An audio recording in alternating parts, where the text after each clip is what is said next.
We are going to start the fanfic now. I do not know how long it is going to go because it is 13,000 words. Again, if you do not like smut, please leave. Me and Courtney are playing this as an actual play, so we are very excited about our reading skills. Courtney, how do you feel about reading this sort of material on the open internet? I'm fine with it. Okay. All right.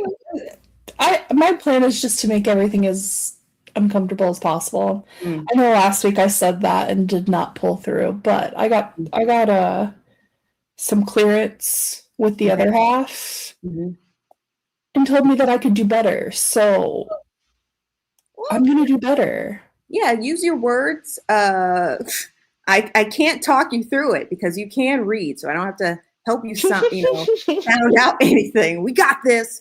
Last week we did have some bed sound effects. Of course, I will keep clapping my hands together just to showcase the clapping of cheeks. We also introduced that. Huh? I do have a new thing to make a sound effect for you. Ooh, what do you have? You tell me what you think.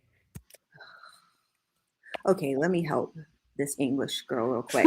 I haven't joined yet. Is that how I get it? Yes, that is how you get into the Discord. When you go to the link in my bio or wherever, you can just click. It'll let you in, and then you'd have to download Discord to start the whole process. It's pretty easy.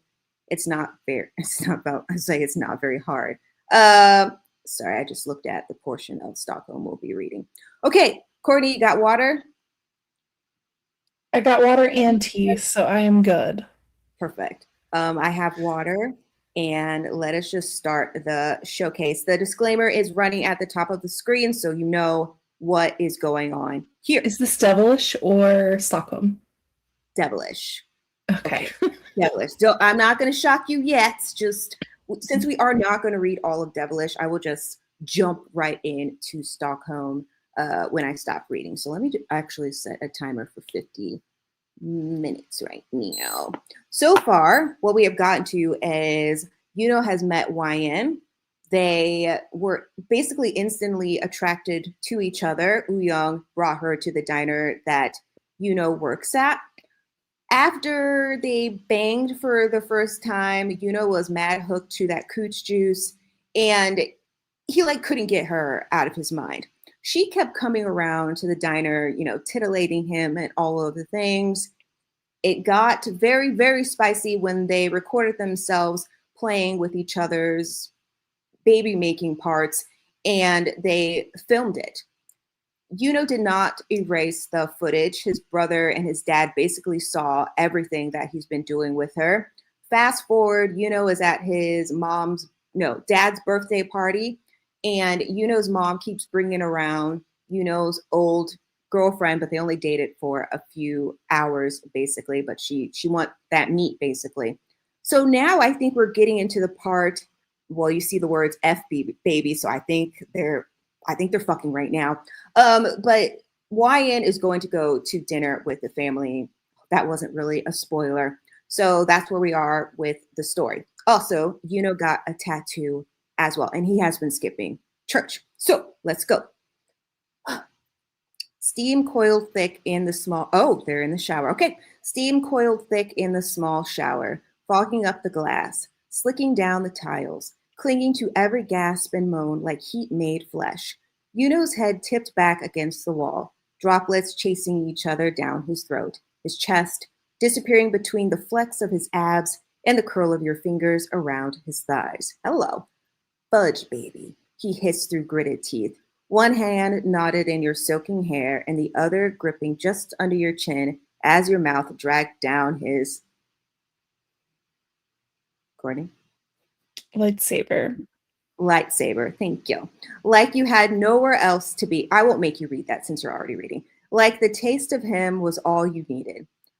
Courtney, what do you think Yunho tastes like? I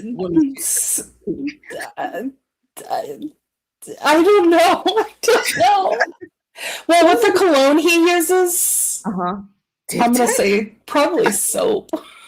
Oh, gross, Courtney. Well, you're bad. You're a bad girl, so you're getting your mouth washed out with soap, I They're guess. in the shower, so In the it's shower. kind of fitting. Kat, what do you think Yunho's dingling tastes like?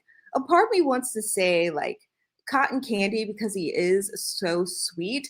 I know no one likes Peeps, but it almost is leaning towards Peepland. Ew, I know. no, I just absolutely not. no, but I just feel like it's peepy.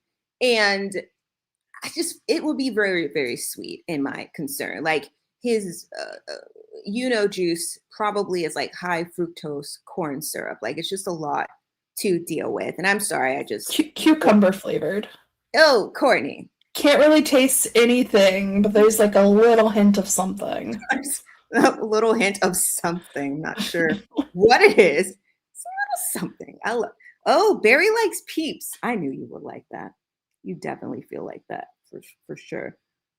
English girl, you already did that 3 times. I don't have directions on how to do that. I don't know what to say.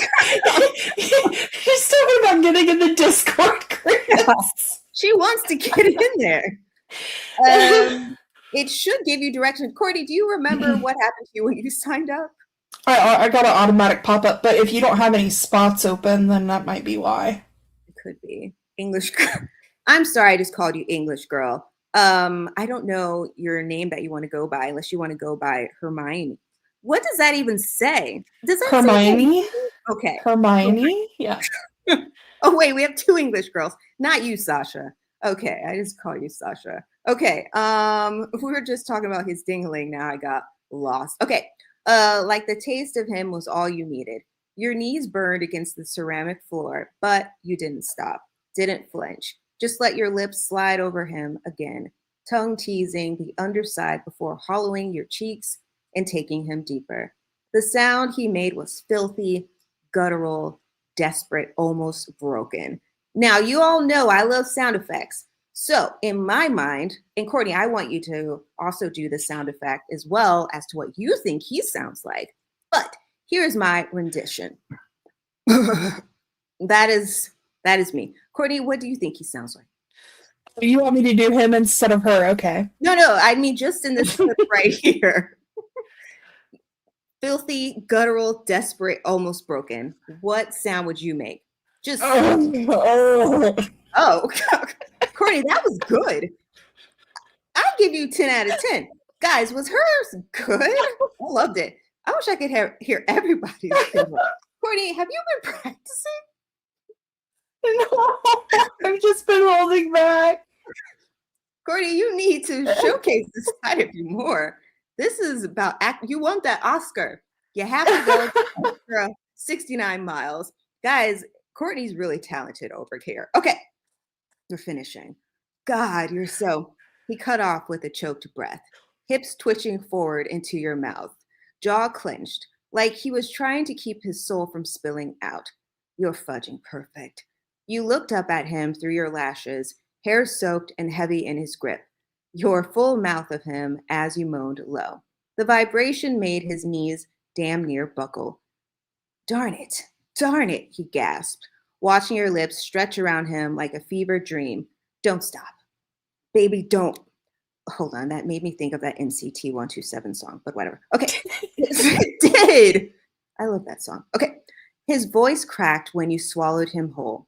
The back of his head thunked against the wall, fingers tightening in your hair, gripped on your jaw even tighter, breath stuttering like he didn't know if you wanted to if you wanted to finish or cry or thank God you ever walked into his life.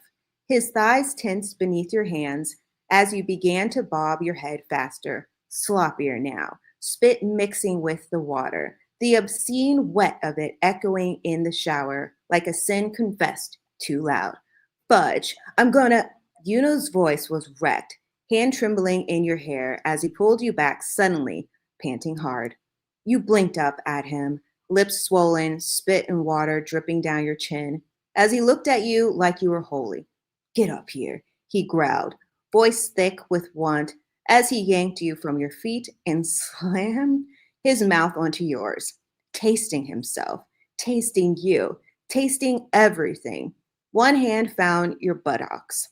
the other your neck, tilting your head as his tongue swept in deeper. You whimpered against him, body pressed back against the glass, as he lifted you like you, hold on, body pressed back against the glass, as he lifted you like you, what? I'm just, hold on, body pressed back against the glass as he lifted you like you and pinned you there. I don't know what that means. All right, his lightsaber, hot and heavy between you both, twitching against your stomach.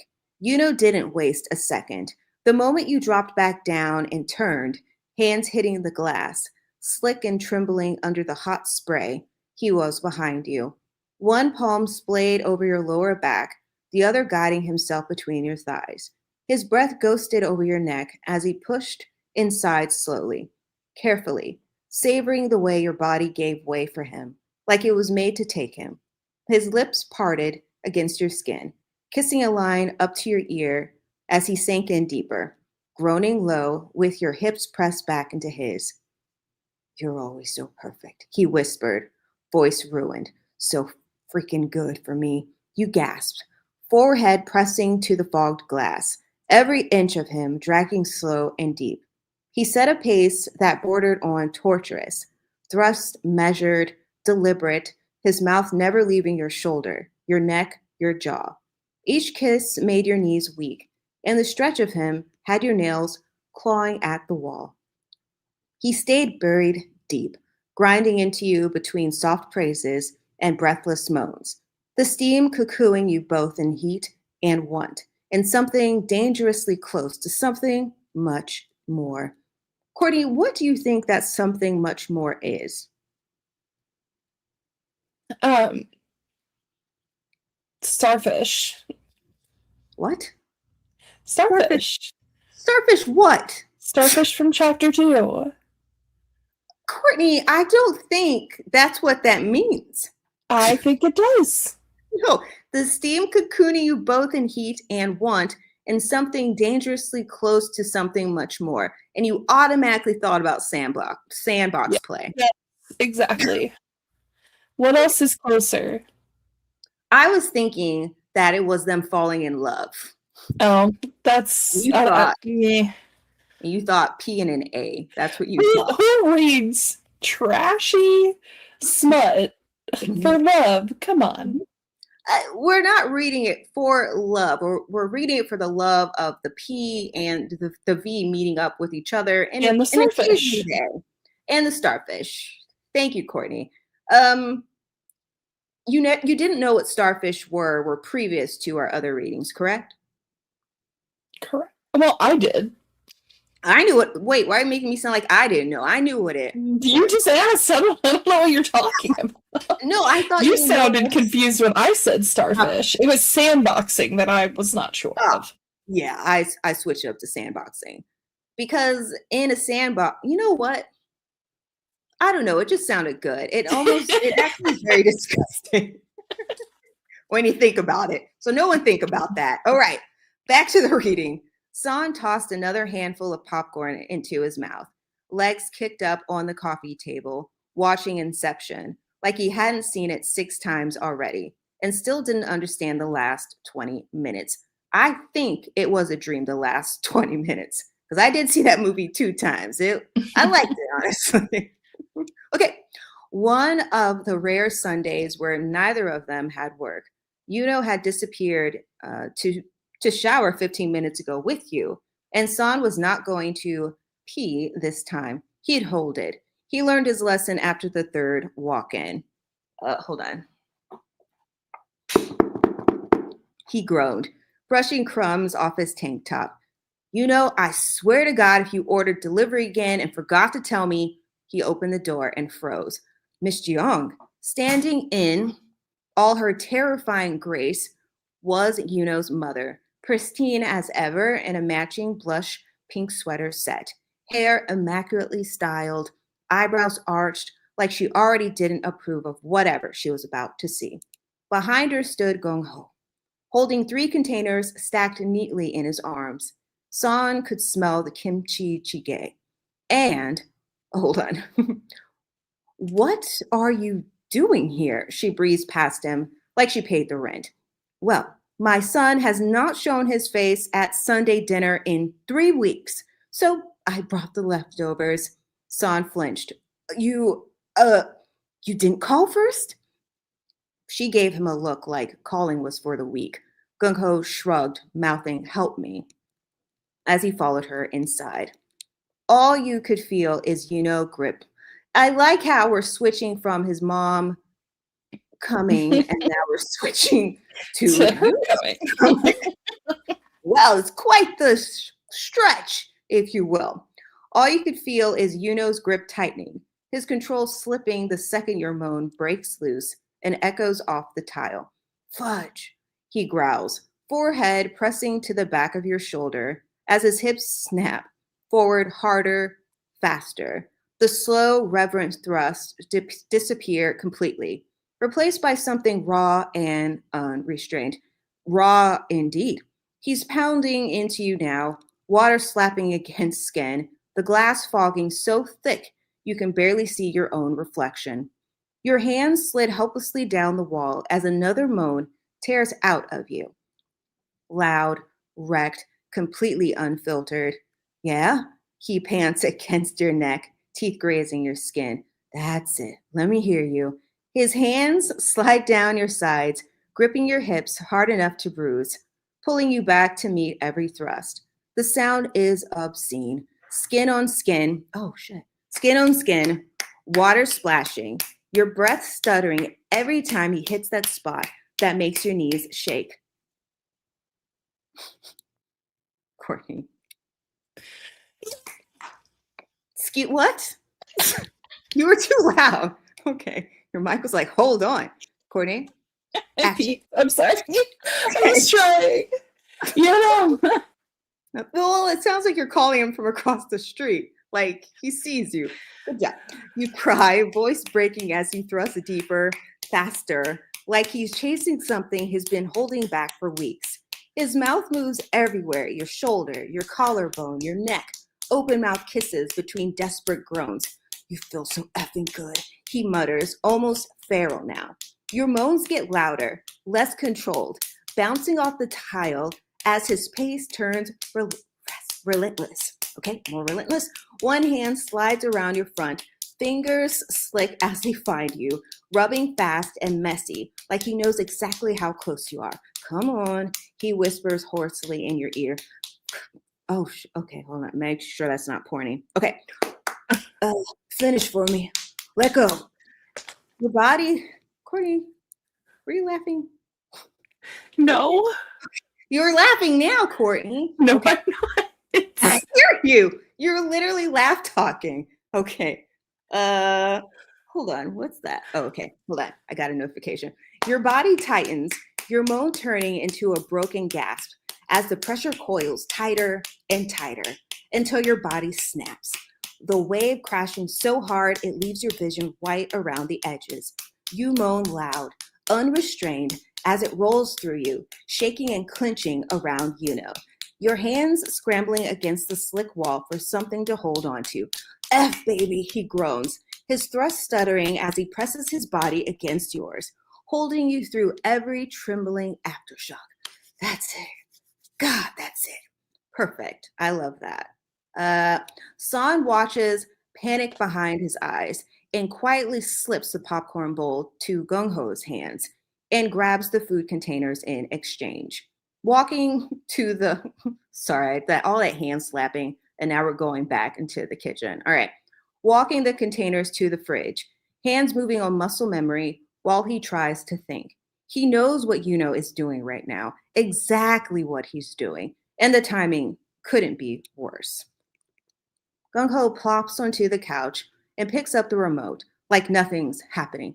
Hey, San, where's the volume? San gives a tight smile. Mute. It's on mute. Miss Young sets her purse down and folds her hands as she sits on the edge of the couch, regal, judgment incarnate. So, where is Yunho? San hesitates. Gung-ho, bless him, is too busy licking butter off his fingers, now as San clears his throat. Shower. Miss Young's eyebrows raise. She crosses her legs, coat still on. Well then, she says sharply, I'll wait. San doesn't move as she sighs dramatically, glancing around the apartment, like it personally offended her. Ever since this girlfriend of his, he's missed church, gotten a tattoo. She shakes her head, eyes narrowing. I barely know who he is anymore. San winces, internally screams, externally smiles. From down the hallway, just barely, thunk. Water still running. And maybe was that a moan? San coughs loudly as Gung Ho turns up the TV. Popcorn, Mom? Gung Ho offers. San quickly put away all the food containers. He had just shut the fridge when he heard it, bare feet slapping against the hard wood. Lazy, freshly showered. San, order something to eat, Yunho called as he walked into the room. Towel slung low on his hips. Oh, I bet that looks good. Hands still drying his hair with another. But the moment he looked up, he stopped. San was frozen in place, holding a bottle of water mid-air. Gung Ho was sitting on the couch, elbow deep in the popcorn bowl. And right next to him, perched like a queen on a pleather throne, was his mother. There you are, she said sharply. Missed Sunday dinner. Again? Yunho blinked twice, then slowly lowered the towel from his hair. Hi, Mom. Gung Ho shoved popcorn in his mouth like he was watching his favorite drama. San closed the fridge door as quietly as possible and turned around, trying not to make eye contact with anyone as Miss Jeong stood, smoothing down her blouse. 3 weeks now, no dinner, no call. Your brother tells me you've barely been answering his texts. Yunho's jaw twitched, just a little. Been busy? With what exactly? She said coolly, crossing her arms. Certainly not church. Certainly not family. San shrank closer to the kitchen counter. He'd rather face a demon at work than be caught in the middle of this. And then it happened. Yunho rolled his eyes. It wasn't dramatic. It wasn't exaggerated. Just the briefest flick of his gaze to the ceiling as he muttered under his breath, Here we go. The room went still. San slowly looked at Gung Ho, who had paused mid-bite, eyes wide as Miss Jeong, expression didn't crack at first, but something behind her eyes froze. Excuse me? She said, voice tight. Yunho's towel was still in place, his chest still damp, his patience clearly not. I said, I'm tired, Mom, he replied, standing taller, arms crossing over his chest. Can't I just have one fucking day off without being guilt-tripped? San choked on his water. Gung Ho's mouth opened, closed, then opened again. Miss Jeong blinked, her mouth parting just slightly. He had never cursed at her before. She turned slowly, glancing at San, who pretended to be very fascinated by the water bottle in his hands. Then at Gung Ho, who gave her a sheepish shrug. Yunho's mother looked back at her oldest son, her tone sharp but low. You've been different since her. Yunho didn't respond. You skipped dinner. You missed church. You barely answered my calls. And now, she gestured at him, towel and all. This is how you come out to greet your mother. Yunho exhaled hard, nose flaring. If I had known you were here, I would have put pants on. I raised you better than this. This is all that girl's doing. Yunho's jaw ticked. Her name is, but before he could finish, a voice drifted from the hallway. Where did my... You had padded up behind him, barefoot, hair still damp and clinging to your shoulders. His oversized t-shirt hung off your body, brushing the tops of your thighs and nothing else. San blinked, like he was suddenly witnessing a felony. Gung Ho nearly dropped the popcorn, and Miss Jeong froze. Her eyes dragged over you slowly, your flushed cheeks, wet hair, bare legs, and then flicked back to Yunho with a kind of look that could kill crops and wither sunlight. It wasn't even confusion, it was confirmation. All she had to do was look at your damp hair and towel-clad body to know what she just interrupted. Courtney. That's you. That's Oh, it Mom. is? Sorry. You, she said coldly, like the word tasted bitter on her tongue. The girlfriend. You paused mid-step, glancing between her and Yunho. The tension was suffocating. Even the air felt thick. Yunho didn't flinch, didn't hide you. Instead, he took a half step back so his shoulder brushed yours, arm ghosting behind you in a subtle protective gesture. Yeah, he said, voice calm but firm. She is. Miss Jeong's eyes narrowed, lips pressed into a thin line. I see, she said tightly. Well, that explains a lot. Yuno's arm slid around your waist. Like what? Her jaw clenched. Like why my son doesn't call, doesn't show up, doesn't care about the things that used to matter? Your fingers curled into the hem of the shirt instinctively, heart pounding. But Yunho didn't let you shrink away. He squeezed your hip gently, voice low and even. I still care, he said, just not about things that make me feel like I'm not allowed to live my own damn life. Gung-ho was practically vibrating on the couch. San had backed halfway into the kitchen as Miss Jeong glared. Clearly we're done here. Clearly, Yunho said, matching her tone. She gave you one last slow, judging glance, the kind that silently declared you were the problem, before turning on her heel. Gung-ho scrambled to follow her after her. Sorry, all this reading. Shooting you both a look that screamed, damn, she's pissed, before slipping out the door behind her. San finally let out a breath. Wow, he muttered. That was intense. You looked up at Yunho, wide-eyed, holding back a laugh. I should have stayed in the bathroom. He let out a breathless laugh, then looked at you like you were the only thing keeping him sane. I'm glad you didn't. Fantastic. I'm gonna need some water. Courtney, how are you feeling about this chapter, even though we both read it? One, shower scene hot, very hot.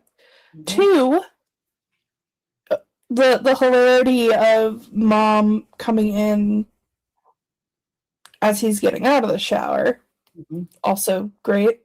And the fact that Yunho stood up to his mother. Mm-hmm. Give him all the applauses. Oh, okay. We love to see it. I hope you all enjoyed the shower scene and the sound effects. I tried to match his pace as good as possible, but Yunho is a big man. All right. Oh, we're about to move into, hold on. No, I thought we were going to move into dinner. Okay. The bell above the diner door jingled with a lazy chime, and Yunho barely looked up from behind the counter as he wiped down the register. It was late morning, slow enough that San was leaning against the milkshake machine, flipping through a dog-eared manga and sipping on a soda. The three men that, I remember this. Okay. The three men that walked in didn't look like the usual crowd. One was short but broad, his bleached blonde hair buzzed close to his head and his arms covered in tattoos. Some prison ink rough, others fresh and detailed, like he paid real money for them. The other two were taller, both built like they either boxed or liked people thinking they did. One wore sunglasses indoors, the other had a lip ring and a look in his eyes like he was searching for someone to punch. Yunho clocked them instantly, not just because they didn't belong, but because the moment Blondie caught his eye, he smirked, like he knew something. The trio slid into the booth by the window. The leather squeaked under their weight. San barely glanced up. Looks like a group of guys about to tip a total of 1 nickel. Yunho gave a tight smile and grabbed his notepad, heading over with the casual calm he wore like a uniform. He dealt with worse. Probably, hopefully. Morning, he greeted, slipping a pen from behind his ear. What can I get you? The blonde guy leaned back, arms stretching across the booth, like he owned the place. You work here? He asked, gaze dragging slowly over Yunho's name tag. Yunho raised a brow. That's usually how it goes when someone wears the uniform and holds the notepad. The man's smirk twitched wider. Cute. Yunho didn't blink. Menu's in front of you. Didn't come here to read, the guy muttered, flipping it shut. I'll take the steak and eggs. Well done. Toast not soggy. If it's soggy, I send it back. One of the others grunted. Make it 2. No runny yolks. If my eggs are looking at me, I'll throw them at you. Yunho bit the inside of his cheek. Noted, he said flatly, jotting it down. And for you? The third guy just stared at him for a beat too long before going. Burger.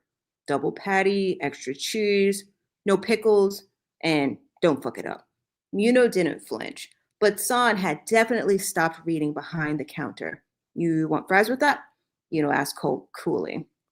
The guy scoffed. What do you think? Yunho nodded once, his jaw locked, pin scratching as he turned away. Food'll be right out. As he walked back to the kitchen window, San joined him with a look that said, what the hell was that? Yunho didn't answer, just handed off the order and leaned against the counter. Eyes narrowed slightly at the booth. I don't like that one, San muttered, pointing his straw at Blondie. He looked at you like he wanted to fight or fuck you.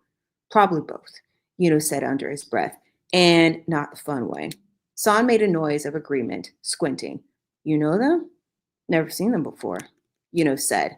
But the way the blonde one had looked at him, really looked, sent something crawling down his spine. He didn't like it. Didn't like the way Blondie was still staring over his shoulder. Didn't like the fact that the diner suddenly felt too quiet. He forced himself to move, pretending to check the coffee pot, pretending not to feel the weight of something coming. What do you think is coming, Courtney?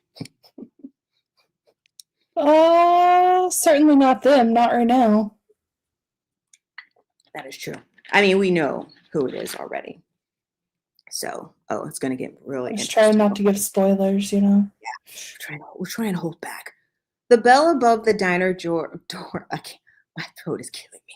The bell above the diner jingled as Yu and Young stepped inside, the late afternoon sun casting long slats of gold across the black and white tiled floor. The place was buzzing, forks scraping plates, conversations overlapping, a toddler laughing from a corner booth. Heads turned the moment you walked in. And how could they not? You were in black vinyl and lace, the kind of outfit that didn't whisper confidence. It screamed it, stuttered it, left claw marks on the floor behind it. The sheer floral top clung to your skin, outlining the black bra beneath, while your skirt caught the light like oil on pavement. I can't read, hold on. My throat. I'm gonna have to take a break after this. A silver chain glinted around your neck with every step. The drama. It was incited that YN is not very relationshipy, and the guy that she had dated was a full-on trash can. Do you think that YN ultimately is a good choice for, Courtney? Think so. You think so? I think that she has brought out his, not confidence, but confidence to be more himself and not so much under the watchful eye of his mother and her wants for him. Mm-hmm. I'm on the same line as you, like just showing him a different side of life, because his mom does seem very headstrong and wants him to be a certain way, and is just wanting to grow up from her and discovering what he wants to do in life. And that takes a lot of courage. It really does. Let people be their own people. Yes. When you're at this age, much to Barry's age, you do want to escape from your parents. When I was Barry's age, way back in the 1700s, I didn't know what I wanted to do with my life. So I moved to Europe. My mom was like, why? You're crazy. Go to Coolidge. I was like, I will go to Coolidge. Just give me a moment. So living overseas, watching Rachel Ray every other day, cooking, and just, I was still a hermit then. Just experiencing life outside, from my mom was very fun. I didn't do any of the things that Yunho did. He a wild, wild cat. But if you have the chance to be independent from your family, just go ahead and do it. And we're not saying that Barry is not ready to do that, but we're just saying that, if you want to. Courtney, how did you leave your family's home? I'm all in your business now. You don't have to tell like details or anything. No, you're good. I literally just left and moved in with a friend and said, "Hey, I'm moving out this weekend." You gave them no like. It was literally it. Peace. Bye. Hey, so-and-so's got a room available. I'm moving out. Oh, that seems so gutsy. I was 19 at that point. I was working. I had money put back. Like, I was ready to go out. I had moved out from the actual house, and we converted the garage into like a studio apartment. So I was technically off on my own. I was paying them bills. Like, so it was just, I moved to Orlando, and so the shenanigans began. Oh, the grown-upness. When you're 19 moving out, I don't know what that is because I didn't want to leave at all. But, when baby birds have to leave the nest when they're way larger than their parents, and my mom's only like 5'3", and I'm like almost 5'8". Like, she was like, get out of the nest. She didn't. She was like, don't leave the nest, but don't leave the nest across the Atlantic Ocean. And I said, I'm not listening to you. My brain is not fully developed. I'm making choices, YOLO. But when I think back to it, I would totally do it again, like without a problem, because it brought me to ATs ultimately, and ATs were really, really young when they left their families, and now they're traveling all over the world, and we get to experience them in all of their glory. So I'm glad that they sacrificed their late teens and their 20s for us just to entertain us, and I'm glad we're able to make their dreams come true as well. And Barry, when you say the word millennial, it sounds very aggressive. It honestly does. Being born in the 1900s was a privilege. You missed out. You missed out on a lot of things, but it's not your fault. It's okay. Us old people, when we discovered streaming, we were very excited. We thought it was witchcraft at first, but it's actually very helpful. I do enjoy it. After we had to wait 30 minutes for the internet to actually boot up. Yep, you missed it.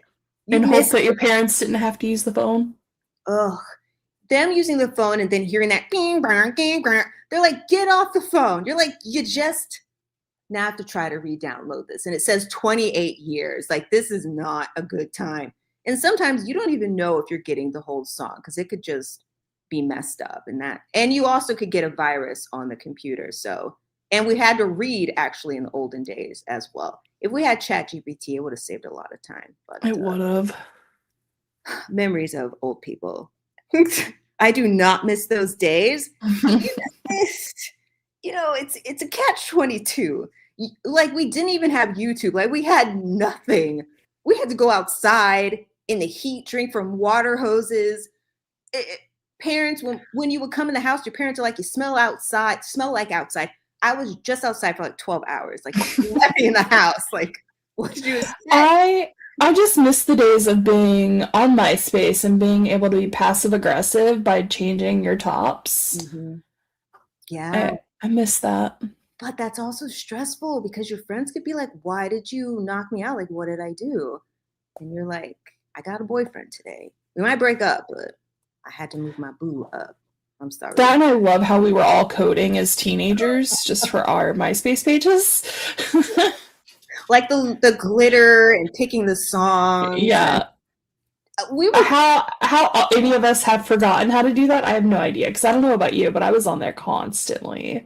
I was posting like those mirror selfies, like you're in the bathroom and you just like, pictures. Like, I'm so deep. It was so fun. Days of peace signs and duck faces. Yes, I still do all that stuff now. Like it's ingrained in my soul, and I love it. I know Barry's like, oh, you old people used to just Barry, you don't understand. You had to be there. And when they created YouTube, like in the mid, I'm gonna say like 2009-ish, 2010-ish, is when it started like getting more content on it. When that appeared, I was like, I don't even need cable anymore at this point as it started getting filled up. And now I don't have cable. I just watch YouTube literally like all fucking day. And I'm on YouTube as well. I love it. I honestly do. What's one thing that you watch a lot of, Courtney, on YouTube? 80s? I mean, every video I feel like when we're going through on Friday nights is like, oh, you've already watched this. You've already watched this. When you see that red line, you're like, I work from home. YouTube is up all day long. So between 80s and my law and crime channel, it's just that just be what it is. It's a vibe. I think I might have used Swinky. Swinky and IMBU, those are great. Yeah. Or Gaia Online. I don't know what that is. I don't know what it is. I just stuck with the classics. Do you remember when Facebook started? Oh yeah. Yeah. Like there was no parents on there. It was like 2008. Yeah, around that time. Yeah. I liked it. I liked the whole photo gallery aspect. Like you would download all your pictures to it from like the night before or something. I was really sad when they got rid of the poke feature because I really enjoyed poking people. They did have that. I'm glad they did that. They'd be poking you all the time. Damn. I enjoyed that feature. And then the other thing is like they had this notes things because essentially it was made for college kids. Don't know how it got outside of that. I really should watch The Social Network. But they had like these notepads and I used to write in it constantly. It was like my little diary, and then they got rid of it and I just lost everything that I had written. I remember that. You're like bringing back all these memories. Like I have a memory of steel, so I can remember the dumbest things. I love your memory. I don't. Well, TRL was a good thing. I really liked TRL. Mm-hmm. Oh, you remember the one show on MTV where they would like not literally kidnap, but they would pick up all the one people in a van and then they'd have this person go rate their room. I think yes. And decide to go on a date with them based off what was in their room. Or the one where they would date the parents and then decide. Yes, I feel like that one where they're rating the room might have been called Next or something. I don't remember what it was called, but I did watch it. Pimp My Car. Pimp My Ride. Yeah, Pimp My Ride. Watch that. Really liked Maid. No. Maid, where someone would have this goal, like, oh, I want to be prom queen, but they're like the dorkiest kid in school. And then they like made them over and did all this other stuff for them. It was a good show. I didn't watch that. They had another show like where you went behind the scenes of someone's life.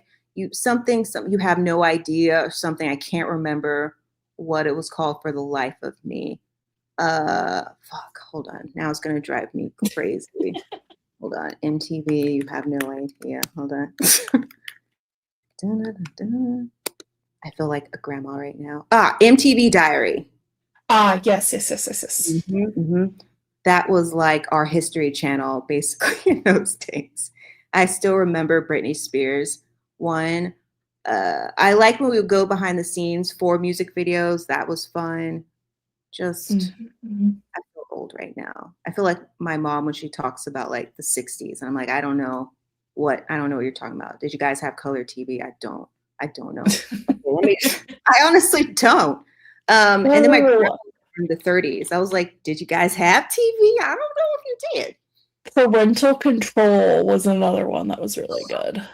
Yes. Where they hated the boyfriend or girlfriend, and then they try to set them up with different people. Mm. Yeah. Mm-hmm. Damn, you're good. taking me back. You're really taking me back. Oh, the one I was talking about is Room Raiders. That's what it was. Yes.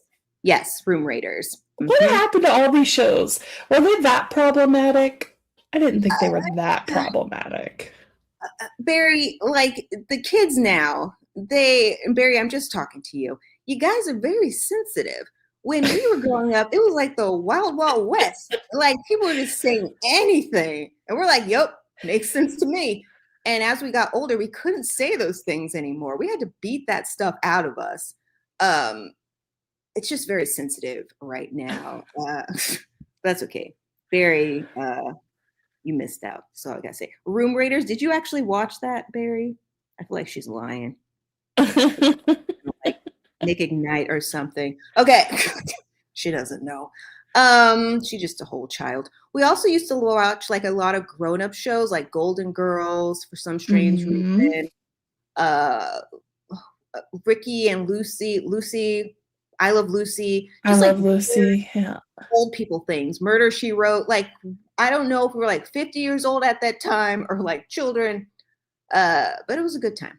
More, I guess because back in the day, right, most houses you were in, they had like didn't have TVs in every single room, so like you were kind of just stuck watching what your parents watched. That's true. Or what your grandma watched, like soap operas. Grandma, yeah. One Life to Live was my jam. Yes. Bold and the Beautiful. I liked that one because it was only like 30 minutes. So yeah. I enjoyed that one a lot. So we learned about toxic relationships through those shows. Man. If I could get a time machine, I'd go back. Actually, I wish I was an adult in like the 80s and 90s, maybe the 70s too, because they had better rent. They just looked like they had a lot of fun. They did a lot of coke in bathrooms. I think I would have been like a really good 70s, 80s, 90s adult. You say you want to be an adult so you can do coke in the bathrooms? Yes, like they went to clubs. They went to clubs. She just wants to be blasted out of her mind, shaking her ass on the dance floor, giving no care of the world. I want to go back and do drugs. Every other day, I'm like, damn, I wish I could do some drugs. But being an adult after the 2000s, absolute nightmare. Nah, take me back. Take me back to the good old days. Oh God, it sucks. I really hated it. Like, this is like trauma dumping in the best way possible. It is. We're just trying to give Barry a peek to our lives. And also Sasha and Jim. Good morning, Loopy. I'm gonna call you Loopy. And also, girl, what are you saying, English girl? My stepmom used Love Murder. Yes, Columbo. Yes, that was a good one too. Why are we watching Columbo? And let's not forget, like, the kids shows too were so much better. Dragon Tales, Caillou, Pete Cliff. Yeah. Looney Tunes in the morning, Tom and Jerry. Like you're watching all this stuff as you're getting ready for school in the morning, like at 6 o'clock for some strange time. My 6 o'clock show was Sailor Moon. Oh yes, that was my wake up first thing in the morning. I'd lay in bed, watch that, and then I would get up and get ready for school. Did you do Power Rangers in the morning? That was more of a weekend thing for me. Okay. I can see. Okay, I don't know if this is like a fever dream or what, but do you remember, I think it was Sunday mornings, Bozo the Clown, and it was like a game show type thing with a clown. Yes. He's okay, thank you. I swear, I've asked several people, and they're like, I don't know what the hell you're talking about. And I'm like... No, Bozo. Mm-hmm. It was shot here in Chicago. Oh, okay, I mean, I didn't live in Chicago at the time, but yeah, they were shot here like at WGN. Where was that? It's like off Michigan Avenue. I didn't move to Chicago till like 2006, but yeah, Bozo. I remember. It's so strange because I don't remember anything about the show other than the clown. And then I also remember at the very end they would always have like this thing about turning in your like lollipop wrappers, the one that had the pictures, the Tootsie Pops. Mm-hmm. That's all I remember. I remember nothing else about it. Maybe you should watch. I would say let's watch old clips, but they will turn into like the millennial hour. And even older. But they also had the thing where you would throw balls in like buckets too. They had that. And I only remember that mostly because they also had that game in arcades. Do you remember arcades, Courtney? The arcades in the mall near the food court? Last arcade I went to was right when COVID was starting, and that's how I got COVID. Oh, sorry. Here's how I got COVID. I was going with my friend somewhere, and they were like, "Oh, my throat hurts." And I was like, maybe you need cough drops or something. And this, was around COVID. It was like the end of 2020. And they went to go get cough drops. And so then we were like driving around Chicago. And they still kept complaining about their throat. I was like, okay, it's like midnight. I need to go home. So I went home. The next day, my ear hurted so bad. I was like, I think I have an ear infection because I slept with the window open. It was like 20 degrees outside. So I was like, I think something might be wrong with me. As the days progressed, I kept sweating so crazily. I was like, is it hot in here? Something's going on. I'd wake up drenched. My back started hurting really, really bad. And it was like for 2 weeks. I was like, I think I need to go to the doctor. So I went downtown, obviously. Everyone was dressed in hazmat suits. And like there was a long line by the hospital so people could get tested. I went into my doctor's office and I said, I think I have an ear infection. And I was very confident about that because I was still like mobile and stuff. So she acted real freaked out. She was like, huh, interesting. She was like, have you been coughing? I said, no, like, here's my cough. Like it's that, like it's not what I've been hearing on the YouTubes. So then they sat me in a room by myself. Like I had Ebola or something.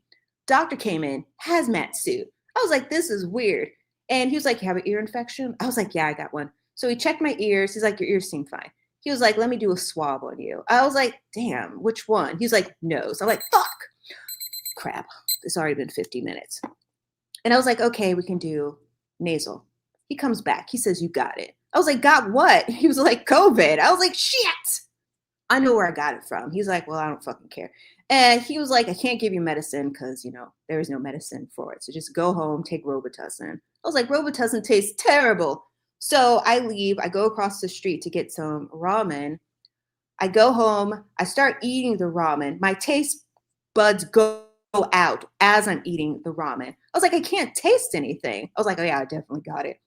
And so I went to work the following day and I couldn't remember how to log into my computer because of the brain fog. And I was like, I think I'm fucked up. And then my back started hurting more, like my skeleton felt like it was trying to leave my body. And I called off like the next 3 days. And then obviously COVID started to get better in me. And then after I was totally done having it, I couldn't smell anything. I couldn't taste anything. I was very scared.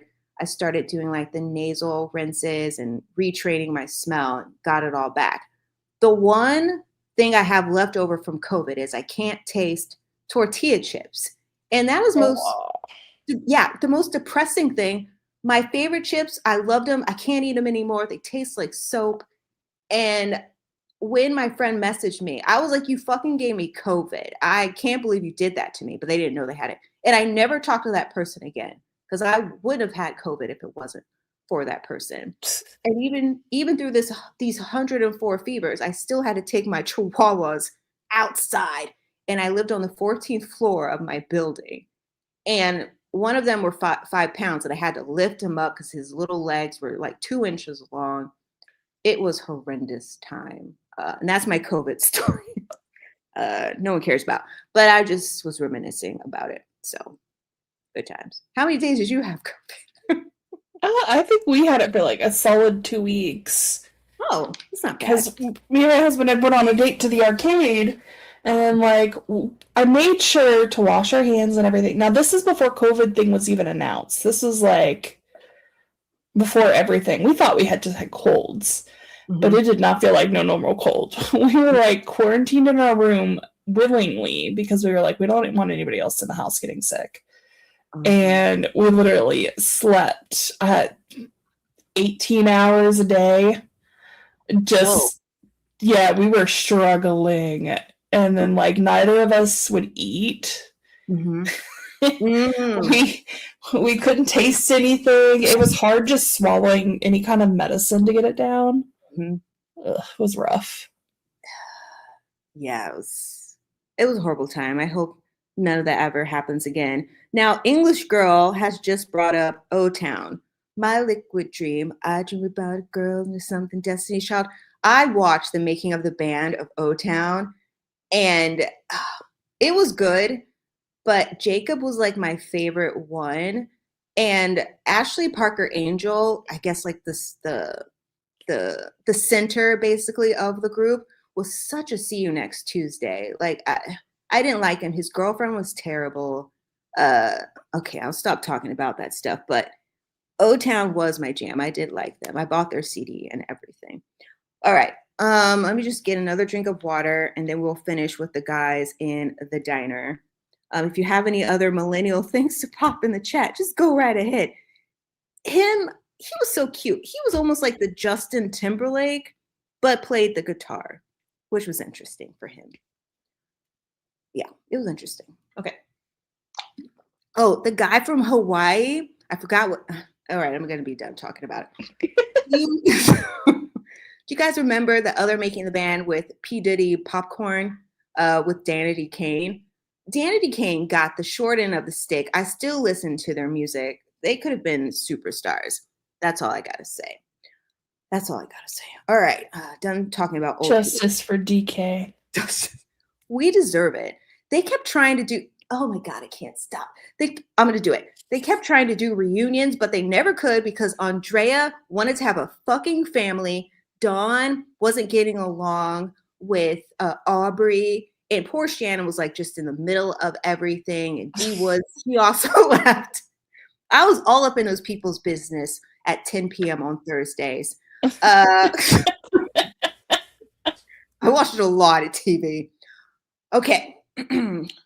Justice for that group.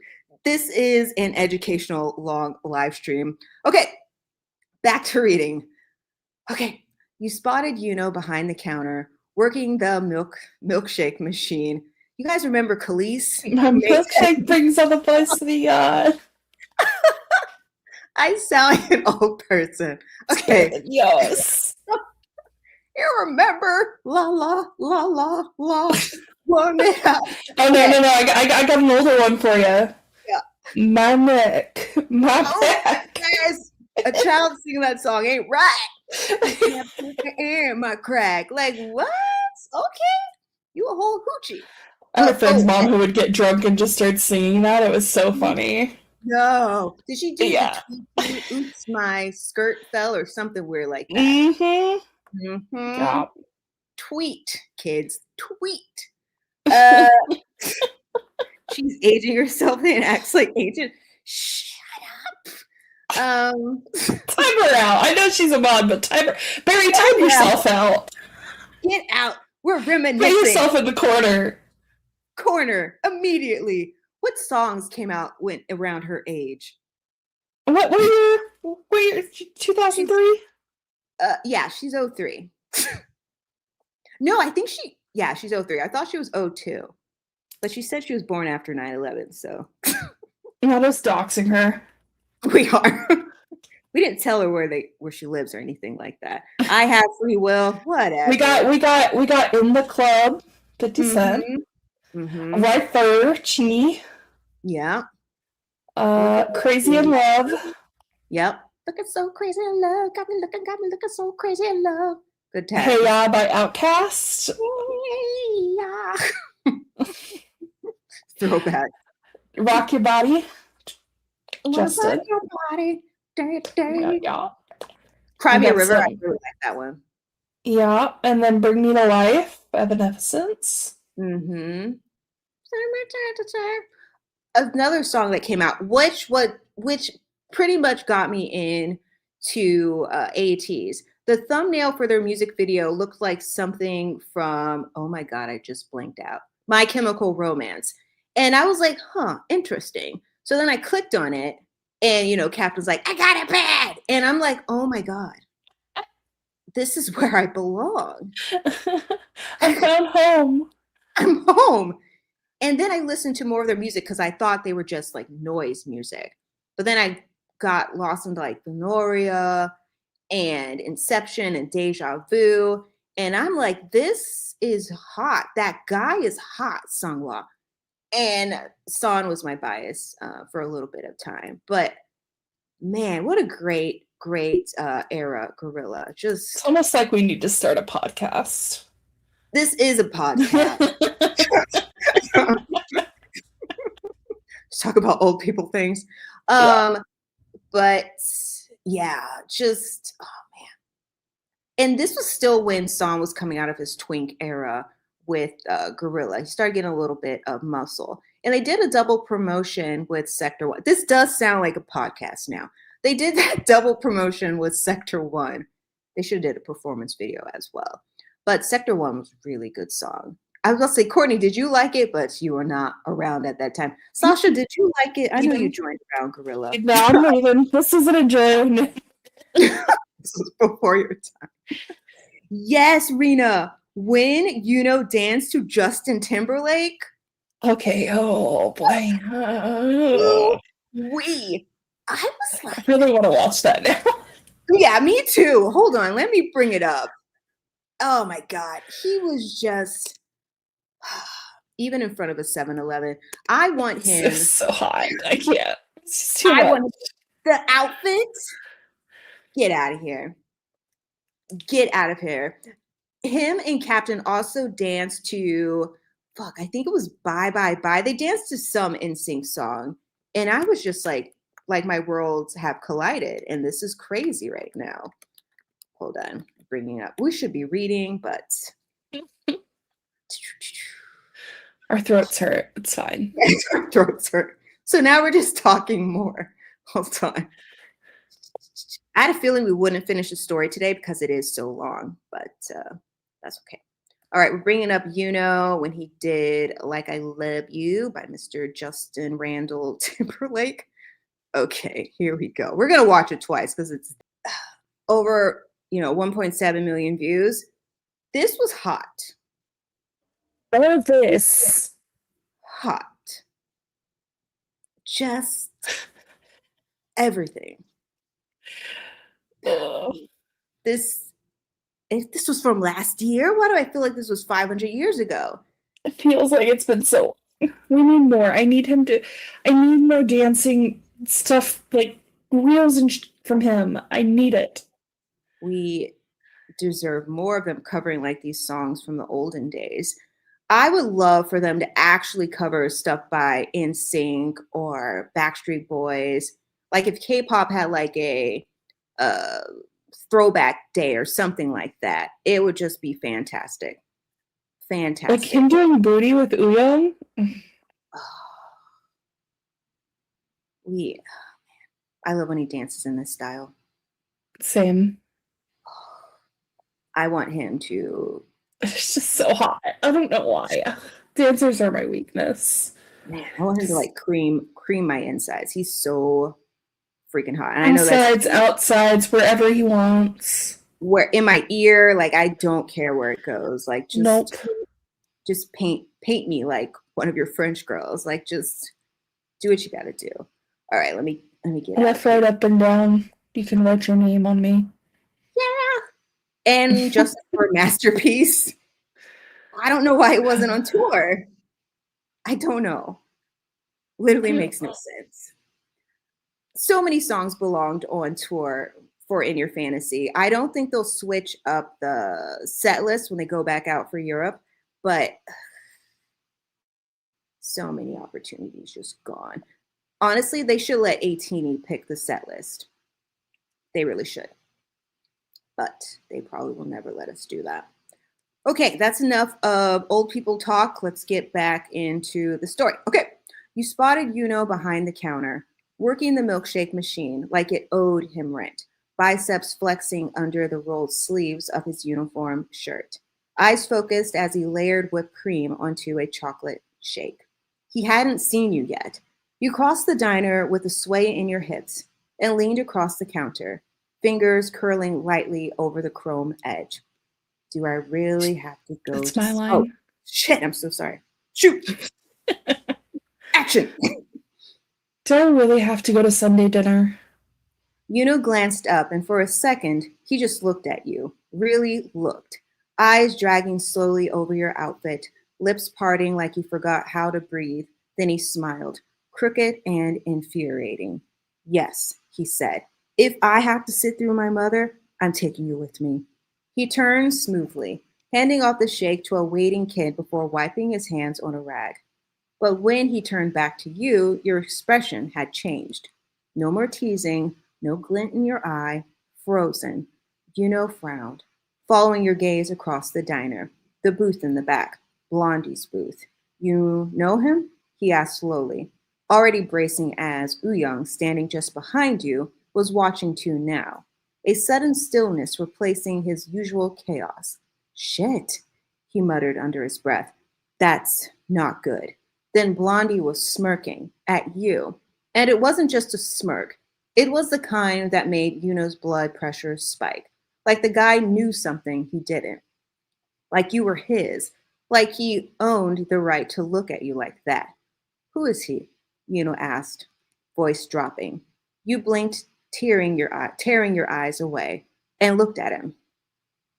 He's my ex. You said quietly, the The blonde blonde one. one? Oh shit. My bad. Liam? Yuno's expression didn't change for a second. Then it did. His eyes went flat, jaw ticking hard. Oh, he looks so hot when he does that. The name meant nothing to him, but the look Liam was giving you, that meant everything. He treat you like shit? Yuno asked, too calm now. You hesitated. Young was already glaring, fingers drumming on the counter, like he was waiting for a green light. Yeah, You finally admitted. he did. Yuno's knuckles whitened around the metal milkshake cup. His eyes stayed on Liam, gaze like a sniper's scope. Okay, he's been pissing me off hold on. He's been pissing me off since he walked in, Yuno muttered.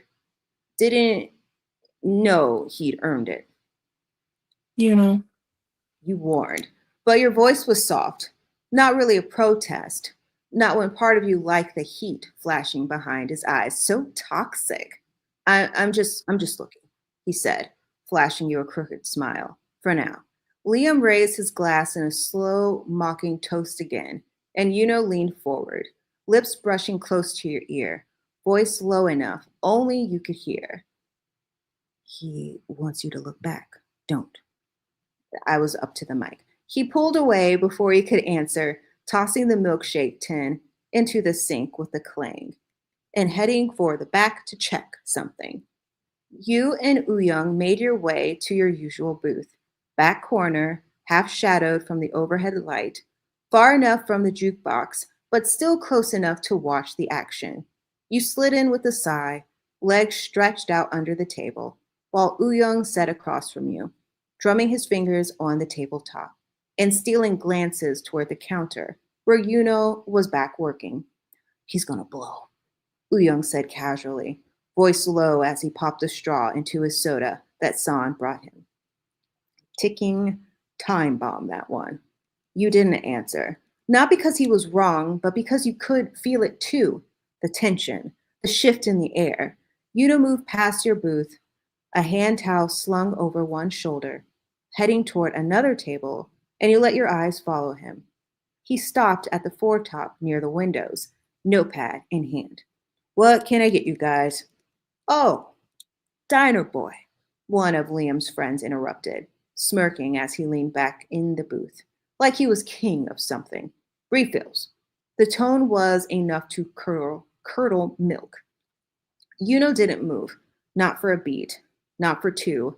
His spine was straight, shoulders tight, The muscle in his jaw ticked once before he turned his head slightly to glance at the guy.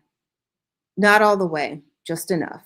Be right with you, he said through clenched teeth, voice like gravel and glass, then turned back to the current table like nothing had happened.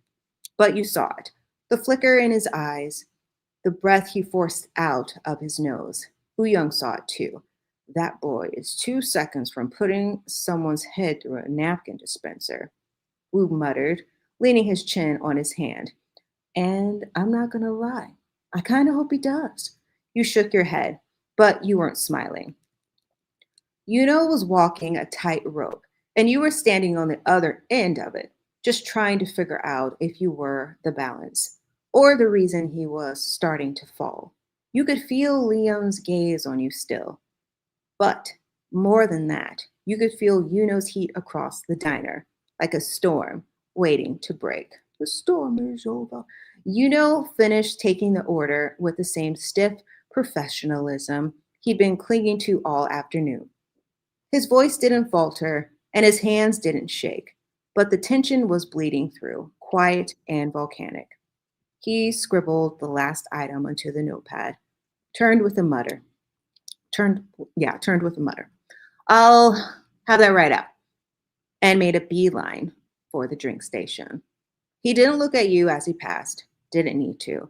You could feel the barely leashed fury radiating off of him like waves of heat off asphalt. Behind the counter, San clocked it immediately, watching with one brow raised as Yunho grabbed 3 glasses and started filling them with ice, like they personally wronged him.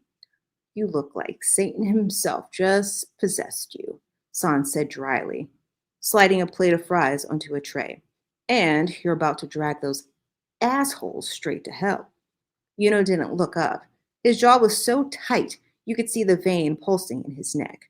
If one of them so much as breathes in her direction, he muttered, voice low and dangerous, hands gripping the drink, handles so tight they creaked. San let out a long sigh, wiping his hands on a dish towel as he leaned in closer. I'm just saying, if you snap and punch that blonde bastard in the throat, I'll make sure I'm holding the milkshake machine so we don't both get fired. Yunho finally glanced up, and San's smirk faded just a little when he saw his friend's eyes. Murder wasn't just a concept in them, it was a promise, and San had never seen Yunho like this before. You okay? San asked, more seriously this time. Yunho didn't answer. He just grabbed the drinks, jaw ticking again, and turned back toward Liam's booth. You and Young watched from across the room.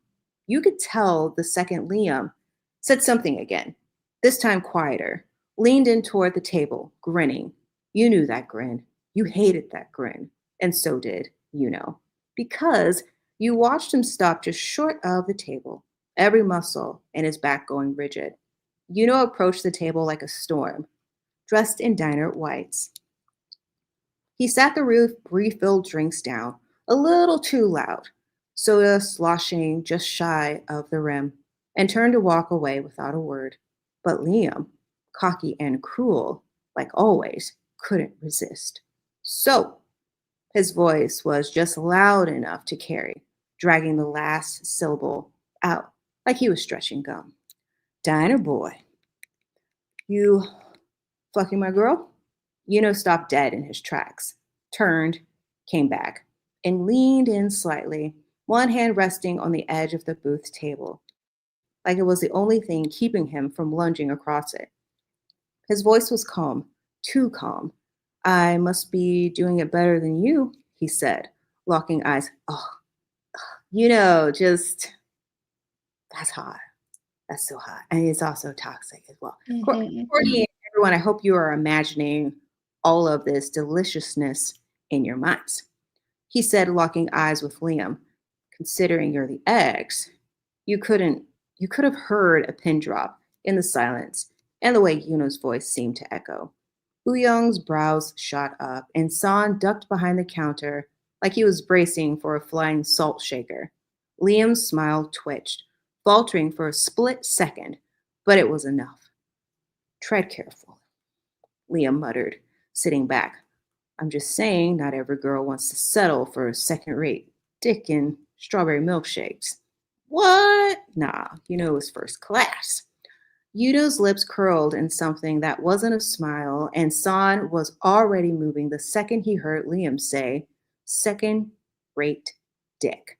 He rounded the counter in record time, sliding in between Yunho and the booth like a damn referee at a heavyweight match. All right, San said brightly, clapping a hand on Yunho's chest and giving him a gentle pushback. Let's now make this a felony, yeah? Yunho didn't budge at first. His jaw was locked, eyes still trained on Liam, with that murderous gleam that only showed up when someone really pissed him off. But then San leaned in a little closer, lowering his voice.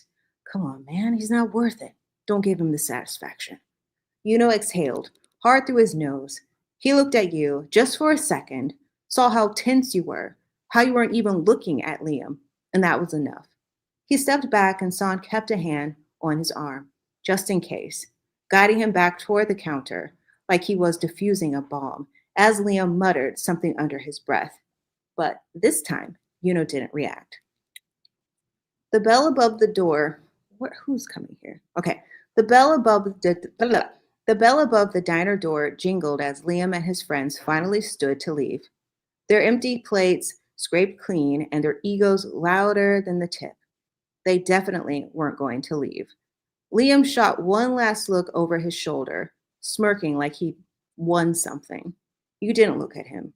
You only looked at Yunho, and he was already staring at you. He stood behind the counter, towel still clutched in his hand, chest rising and falling just a little too fast. San said something to him, probably another check-in, maybe a warning, but Yunho didn't respond. He tossed the towel aside, rounded the corner, and disappeared through the back door without a word. You slid out of the booth before Uyong could even stop you. Where are you going? He asked, eyes narrowing. Out back, You muttered. You pushed open the back door and found Yunho leaned against his car, head tilted back, eyes shut, hands fisted in his apron, but he straightened when he saw you, shoulders loosening, jaw unclenching, like your presence alone flipped the switch. The anger didn't vanish completely, but it dulled, settling into something quieter. He looked at you now, really looked, eyes softer than they'd been all day. Hey, he said gently, I'm good. He's gone. You nodded. Oh, that's you. No, that's you. What? That's me? Mm-hmm. Okay, I'm good. He's gone. You nodded, folding your arms around yourself without realizing it. For a beat, neither of you spoke.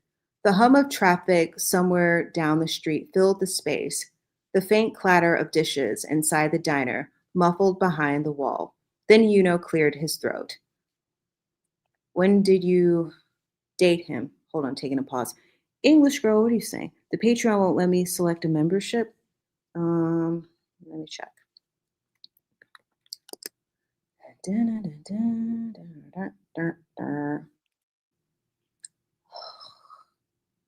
Hold on. Shit. Why can't I do this? Hold on, English girl. Everyone go get some water. We're doing a little pausey pause. I was gonna say, I've been watching the Discord pending and nothing's come through, so. Okay. Checking the main page to see if spots are open. There should be spots. What language is that? Hold on. Why is this translate? What the fuck? Why is this in Italian? I don't know why. What the hell? It's not even letting me look. What fucking, that's not it. No, maybe it is. I don't know. Hui pluri. Wait, does this just sign me into my account?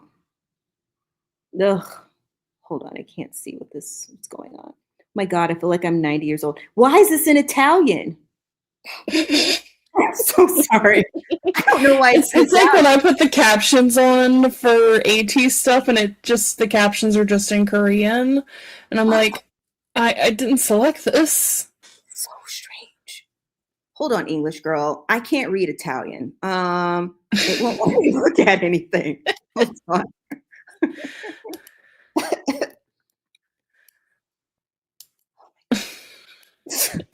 Guess you have to learn Italian now. Okay, hold on. All right, it's in English again. Let me see the front page. English girl, you have 3 options open. There should be options, English girl. There's some spots open for $5 and $8. I'm not sure why it's not letting you choose. I would say send me a screenshot of what you're looking at, but that's not going to help me. Like I'm troubleshooting at work. Yeah, I don't know why it's doing that. I don't know. Strange. Sorry that's happening. Okay, let me go back to reading. The anger didn't vanish completely, but it dulled, settling into something quieter. He's gone. You nodded, folding your arms around yourself without realizing it. For a beat, neither of you spoke. The hum of traffic somewhere down the street filled the space. The faint clatter of dishes inside the diner muffled behind the wall. Then Yunho cleared his throat. When did you date him? The question wasn't sharp. It wasn't accusatory. It was careful, like he was afraid of breaking something fragile. You hesitated, and Yunho noticed immediately. His eyebrows knitted together, concern replacing the last traces of anger. You don't have to tell me if. Hold on. No. English girl, it should open up to the members page immediately. So I don't know what you're saying. Can't tell Chris to ignore you. She's a problem solver. She's gonna fix on it. Fix onto it. Hold on. I think. Hold on. Create a painter. Hold on. I hope everyone's having a great Saturday right now. I really do. Okay. You know, I'm looking out the window and it looks so nice out, and I'm like, I should really go outside, but I know I'm not going to. Thank you. You can go outside after this. No. No. It's too hot. You're right. What's the temperature there? It is. Let's find out together, because I have no idea. If you can highlight this link, English girl, it should allow you to do it. Yes, try your actual computer to see what's happening. It is 90 degrees out, but it says it feels like 99. Oh, shoot. Let me see what my weather is. It's hotter than a possum three-way in a mailbox. What? Who says that? That is my WTF forecast. Ah. It gives me funny sayings when it comes to the weather. We have 81 here. Humidity is 50%, which is awful. It's going to be 84 with thunderstorms soon. I walked to the store this morning. I was sweating buckets by the time I got home. I hate humidity so much. How much is your humidity? 50%. Mine's 98%. We had that last year, and I hated that too. During the AT's concert, I was like, I don't know how they're on stage right now. It's honestly just Florida all year round. 98. It's sounds about right. Sunday was good. Melbourne, Aussie. Hold on. Let's see what the weather is in Australia. Hold on. Not that anyone cares, but my brother's moving to Australia, so I don't know if I'm going to actually visit him because that's a long plane ride. What? Your weather's fine.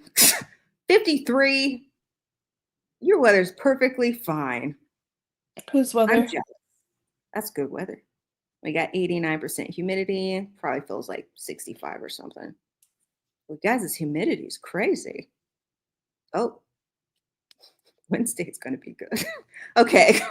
Sorry. Your weather looks all right, but still hydrate. Okay. Enough of weather talk. All right, your turn. No. You said quickly. I just haven't talked about it in a while. Stealing my lines. Man, why am I here, Chris? Why am I here? Please continue. No. You said quickly. I just haven't talked about it in a while. You shifted closer, back pressing lightly against the cool metal of his car, eyes dropping to the concrete between your feet. I left him over. I left him over a year ago You began quietly. when I was living in Malibu. Yuno stayed silent, completely still, listening. He started getting controlling. You continued, fingers worrying at the hem of your shirt. Didn't like how I dressed. Didn't like my friends, especially when his friends were around. Said I embarrassed him. Said I was asking for attention. Your voice tightened just a little. It got worse. Fast. Yuno's hands curled at his sides. He You swallowed. hit me once. The word landed heavy between you and Yuno, sucked in a sharp breath, and Yuno sucked in a sharp breath through his teeth, head dipping as his eyes shut for half a second, like he was physically restraining himself from punching a ghost. I left that night. You said. Didn't pack much. Just called Woo. Him and Yosong helped me get out. And that's when I came here. Yuno stepped forward, slow, deliberate, like he didn't want to startle you. You didn't deserve that, he said quietly, voice low but steady. Not a single second of it. You shrugged, a reflex you hated. I know that now. He shook his head, eyes intense but gentle. No, you deserve better than to. His hand hovered near yours, not touching yet, asking without words. When you didn't pull away, he laced his fingers through yours, grip warm and grounding, safe. I'm sorry he even breathed in your direction, Yuno said, jaw tight again. But this time, the anger was protective, not explosive. And I swear to you, he will never touch you again. Ever. You looked up at him then. And for the first time since Liam walked into the diner, your chest felt like it could expand fully again. Hey, You said softly, trying to lighten the mood. you don't have to go full vigilante. Yuno huffed out a breath that might have been a laugh. I know, but for you, I will. He squeezed your hand once, grounding both of you. Come on, he said gently. Let's go back inside before San decides to jump the counter himself. And when you walked back toward the door together, his hand never left yours. Aw, sweet. Cute. Cute.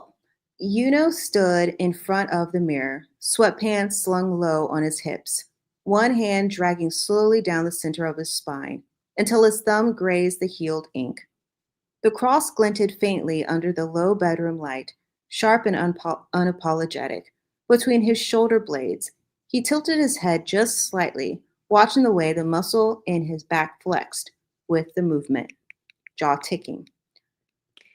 Still not tired of staring at yourself, huh? Excuse me, Courtney, calm down. Came your voice, soft and teasing from behind him. He turned slow. You were curled up on his bed, legs tangled in his comforter, wearing nothing but one of his old shirts that barely reached mid-thigh. The collar had slipped off one shoulder, and your hair was still a little damp from your earlier shower together. Another shower together? Okay. His camera was in your hands, flipping lazily through photos with that wicked little grin he never got used to. Yuno arched a brow as he walked toward you. You're one to talk. You smirked without looking up. I'm surprised these angles didn't send your I'm surprised these angles didn't send your dad into cardiac arrest. That made him stop at the foot of the bed, crossing his arms and narrowing his eyes. Why in? Your grin widened, devilish. What? I think I look great. You set the camera down beside you, just as he came closer. The mattress dipped under his weight, and in a blink, he was kneeling beside you, one hand braced near your shoulder, the other trailing down the front of your shirt. You'd stolen and pausing just over where your piercings pressed against the thin cotton. His thumb rubbed slow, purposeful circles over the fabric, eyes locked on yours. I wonder if they're going to do it next. I don't. Oh, they definitely are. Oh, great. Time for me to make you as uncomfortable as possible. No, I'm going to do it. I'm going full out. We're going full out. Let's go. Okay. You've been warned, guys. Just if you don't like it, get out. We're having a freak off. Okay. Okay. With no baby oil. That sounds worse. Okay, never mind. No lube. I'm so sorry, Courtney. Okay, and sorry to you guys listening. I don't think I'll ever get used to these, he murmured. Still obsessed? You asked, breath catching just a little when his other hand joined in, teasing along the hem, fingertips sliding underneath to brush your waist. Every time you wear one of my shirts, he said, dipping his head to press a kiss just above your heart. I remember exactly what's under it. You bit your lip, arching just slightly into his touch. He smiled against your skin, voice low. You're going to make me take my time with you again. And you grinned, eyes gleaming. Good. His fingers tugged at the hem of the shirt before peeling it up and over your head in one slow motion. The second it hit the floor, his mouth was on you, lips closing over one pierced nip, while his hand slid between your thighs, cupping you through the damp cloth of your pantaloons. Fuck, he murmured against your skin, tongue flicking your piercing. Oh, God. You're already wet for me? Your breath hitched. What, Courtney? I was hitching my breath. Okay. Oh, okay. Your breath hitched, back arching into him as his other hand rose. Two fingers pressing against your lips. Which ones? Oh, good. The hand one. Perfect. I was so confused. Suck. You did without hesitation, moaning softly around the digits as his mouth moved to your other nip, giving it the same attention, teeth grazing just enough to make your knees wobble. He pulled his fingers free, shiny and warm from your mouth, and his great gaze never left yours as he pushed past the waistband of your pantaloons and thrust those same fingers into you. Well, slow and deep, knuckles disappearing as your head fell back with a cry. I'm going to say the word, guys, so fucking tight, he growled, fingers curling as he pressed his mouth to your neck, biting down just enough to make you gasp. You feel that, baby? That's mine. Yunho groaned as your walls clenched around his fingers. His mouth lashed onto your nip like he couldn't get enough, sucking hard, tongue swirling around the barbell before dragging his teeth across it, making your whole body jolt as his fingers started pounding into you. Slick, I don't like these visuals, it's too much. Okay. Slick sounds filling the room, the wet heat between your thighs soaking his palm. He didn't stop, didn't even slow. You know what I wish I had right now? Some like putty or like some, what is that stuff called? Putty? Is it called putty? What is that called? I don't think the thing I'm using is picking up noise. That sucks. Oh, are you good? Are you good now? Yeah, I had a thing that makes like very sloshy wet noises that I wanted to use, and it's not picking up on the microphone. Ooh, maybe. My God, I just spilled it all over myself. It busted. Keep it together. I need a break. I just got all the liquid on me. Well, you know what? Close enough. No, it's like glitter and all this other stuff. It's all over my shirt. Give me 2 seconds. You're so messy. Get it together. Guys, does this sound like this? That sounded like a wet noise. That good? That's good. All right, the wet heat between your thighs, soaking his palm. He didn't stop, didn't even slow, just pushed deeper, rougher. His wrists snapping with practiced rhythm. You're gonna come for me, baby? He mumbled around your neck. The vibration of his voice making your thighs tremble. All over my fudging hand. You were already there. He's very, very, very intentional with these finger bangage. Hips grinding down, panting, whimpering, your fingers twisting in the sheets. Courtney. I told you I needed a second. Oh, okay. Hold on. Courtney's getting herself together. Hello, Amanda. Thank you for joining us. Rena, I didn't say hello to you earlier, but thank you for joining us as well. Thank you so much. We'll take it. Well, Barry, bad choice of words, just so you know. Please have mac and cheese. Still, you can't give me things I need. I don't. Oh, hold on. Let me try this. I have water. Oh, can you guys hear this? That sounds like it to me. So fucking tight. Can you guys tell me if you guys can hear it? We try to have sound effects that are helpful for you. Courtney, get yourself together. You can hear it? Perfect. I'm going to keep doing it. As Courtney's getting it together, we're going to just have these sloshing noises. You know what? I'm going to add some background stuff as well. Oh, yeah. Oh, yeah. Oh, yeah. Courtney, hurry up. Oh, that's right. Take it. That's it. Good girl. Taking everything that I give to you.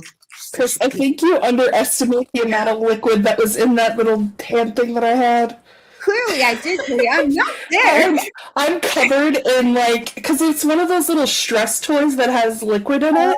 Oh, Courtney. And it literally, I squeezed it and it exploded all over me, on my desk, on my arm. I had to change my shirt.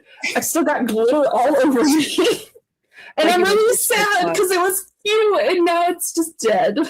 Oh, I'm so sorry you got squirted on by your toy. Let me know when you're ready, but I'm still sloshing. Oh, yeah. You like that? You want to finish for me? Dirty girl. So dirty. I love it. This is mine. Yeah, sacrifices had to be made. Your friends and family ever knew what I listened to. Don't let your friends and family listen to this. I tell my mom, never, ever turn on my shows. Just don't do it. Oh, yeah. I'm so sad. Sad. Take it. Okay. Courtney. Oh, yeah. Yeah, that's right. I'll just let you keep going for the next hour. It's fine. Courtney, don't make me go for another hour. So glittery right now. All right, I'm good. I'll deal with the glitter later. Okay, perfect. All right, we're done sloshing. Oh, you have to go, fudge. Stop.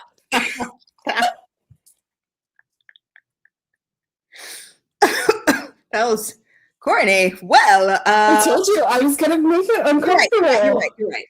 I'm so sorry. Okay, let me have the wet sound still. Oh, hold on. Action. He kept his mouth sealed on your nip, tongue relentless, his fingers slamming into your dripping heat until your body locked up and then shattered, squirting so hard it soaked his hand. Your thighs, even the edge of the sheets, moaned against your skin. Never missing. This is art. Never missing a beat. Hands still moving as you shook and gasped. Oh, still doing it. Okay. Hands still moving as you shook and gasped. Overstimulated and breathless. God damn, he whispered. Oh, he whispered it, but I was not. I'm so sorry. Pulling back, I just felt that was better than whispering. Okay, pulling back just to watch the mess you made. His lips slick, your nips swollen, and his fingers still buried deep. Look what is that you or me? I don't know. Look what you do to me. Well, did she not just finish? Maybe that's her. I don't know. That's you. We're Look like what on you a made me stage do. at a play. That's you. Yeah, that's you. Oh, okay. All right. Okay, let's start that paragraph again. Get back into the scene. Action. Look what you made me do. You're so nasty. His breath was heavy as he slowly pulled his fingers from your soaked situation. Hold on. Hold on. Why are we making popping noises? He pulled out his fingers from her soaking butt cake. That's why, Courtney. She's just tightened up around his fingers that much that there's a popping noise when. Yeah, like they sucked that thing sucked his fingers. All I'm imagining is her being so clenched around him like one of those Chinese finger traps. Oh, of course. He's just trying to pull his finger out and he can't. I can't get my finger out. And then finally when it comes out, it pops. Why am I not good at popping? There we go. No, that's bad. Hold on. I don't know. It's not working. Good enough. Watching the way your slick clung to them with a crooked, hungry smile. His other hand cupped your buttocks, thumb digging into your skin. Turn around, he said, voice thick with lust, rough like gravel. You once obeyed without a word. Flipping onto your stomach before rising to your knees, chest still pressed to the mattress. Yunho grabbed your hips, groaning at the sight of you, pantaloons clinging to your thighs. They're still on? And your skin glistening from the mess he'd already made of you. He hooked his fingers into the band of your pantaloons and dragged them down slow, savoring every inch of exposed skin, watching them drop to the floor. Then he stood, pushing his own sweats down. And we know how he looks in sweatpants. Yes. He's not wearing any pantaloons. All right. And kicking them aside. His lightsaber, heavy and hard. I have been hearing something on TikTok saying it looks heavy. And I'm like, you know what? It does. Oh, yeah, I like that term. Two hands. Well, say it for me. I think they are both. I think they're pretty heavy. Another one is heavy on the tongue. And I'm like, okay.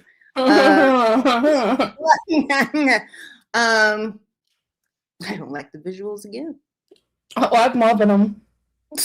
I'm thinking back to the audio last night and I'm just like, yep. But Minky definitely would be like more of a grunter for sure. I don't know. He'd ask you to take your time, I think. Like, so I don't know. He asked you to take your time, I think. I feel like Yunho would be more into like pushing it up into your mouth if he was laying down because he's getting like so into it. These are just my thoughts. Okay. All right. He's about to do something to y'all. Okay. Already leaking for you as he got behind you. He's getting ready. One knee on the mattress, one hand wrapping one hand wrapping around the base of himself to stroke it as he lined himself up. His other hand slid up your spine, palm warm and grounding. He's just watching. He's just watching himself. I can't. Whole bag. Ugh. You look so good like this, he murmured, eyes dragging over every inch of you. Mine. He guided the tip of his lightsaber through your folds, dragging it through your slick before slowly pushing in, inch by inch, thick and deep, until he bottomed out with a groan. Ugh. He curled into your spine. Your moan was instant, seeing if you were going to make a noise. You did. I've got my part coming up. Okay. Yep, you do. Soft and broken as your fingers grip the sheets. Fuck. Maybe. You can't laugh at me. I'm doing stuff to you, girl. All right. You're going to make it shrink. All right. You gasp. Okay, I'm good. I'm good. Serious. All good. Focus. All right. You gasp, head dropping forward as the stretch hit you just right. His hand slid firmly around your hips, fingers digging into your skin, as he pulled back and slammed into you again. The wet slap of skin on skin echoing through the room. Good, he grunted, picking up the pace. Each thrust, rougher, hungrier, deeper, as he leaned over you slightly, voice hot against your ear, never letting you go. Why are you going so fast? It just said, hold on. It says he picks up the pace. He goes from this. That? Yes, that it's like because it slams in at first. Okay. And then he picks up the pace. I'm sorry, a man jackhammering like this? Nah. Okay, well, I don't. He's jackhammering because he's excited. That's the science behind this scene, Courtney. Is this better? Yes. Thank you. So much better. Okay. No. That'll be where I'm like, get the fuck off me. No, you already laughed at me, so we have to finish. Jesus Christ. Now you're telling me I'm not effing you right. I don't feel like I can do anything at this point. We need a timeout. Go stand in the corner. All right. So he grunted, all right, picking up the pace. I'm sorry, it's too fast for Courtney. No, that was fine. Oh, that's with you now? But that's as fast as it's allowed to be. Okay. Each thrust, rougher, hungrier. Well, how are we arguing about them banging? Like we're in the room with them, just pissed. You're doing it wrong. Clap harder. Listen, I am Ryan. I get to decide how she likes it. You know what? Well, I'm the guy, and I'm letting you know how it's going down. All right? So just take it. Take it. Honey. Take it all, honey. Barry, I know you're Thank you. She makes it seem like he's moving like a rabbit. Nah, that man's taking his time. You know, it's rabbit time. How about that? All right, let's go. All right, Thumper. Oh, really? You know what? I'm taking my bags and I'm leaving. Call me fucking. Where's Liam? No, it's fine. I see how it is. I'm done. I'm going to sit at my desk, go through my camera. You can do whatever you want over there, Squirty McSquirterston. I'll just sit here and diddle myself at the speed that I want to. Oh, good. Maybe you should do that. You know what? I like you a lot, and you're just going to talk. Is that what Liam did to you? Is that what he did? You want to be with him? Sorry. We got too into it. He's second-rate dick, by the way. Okay, anyway. That's so passive-aggressive. Someone's going to tune in like, why are they arguing about who's doing it harder? It's so weird. Anyway, back to the show. Each thrust. Sorry, hold on. Each thrust, rougher, hungrier, deeper, as he leaned over you slightly, voice hot against your ear, never letting you go. Your moans were ragged now, your body rocking forward with every thrust as Yunho pounded into you. The sound of it obscene, your thighs trembling beneath him, and he didn't slow down. Interesting. Not even a little. He drove into you again and again, your body shuddering from the rhythm of his thrust.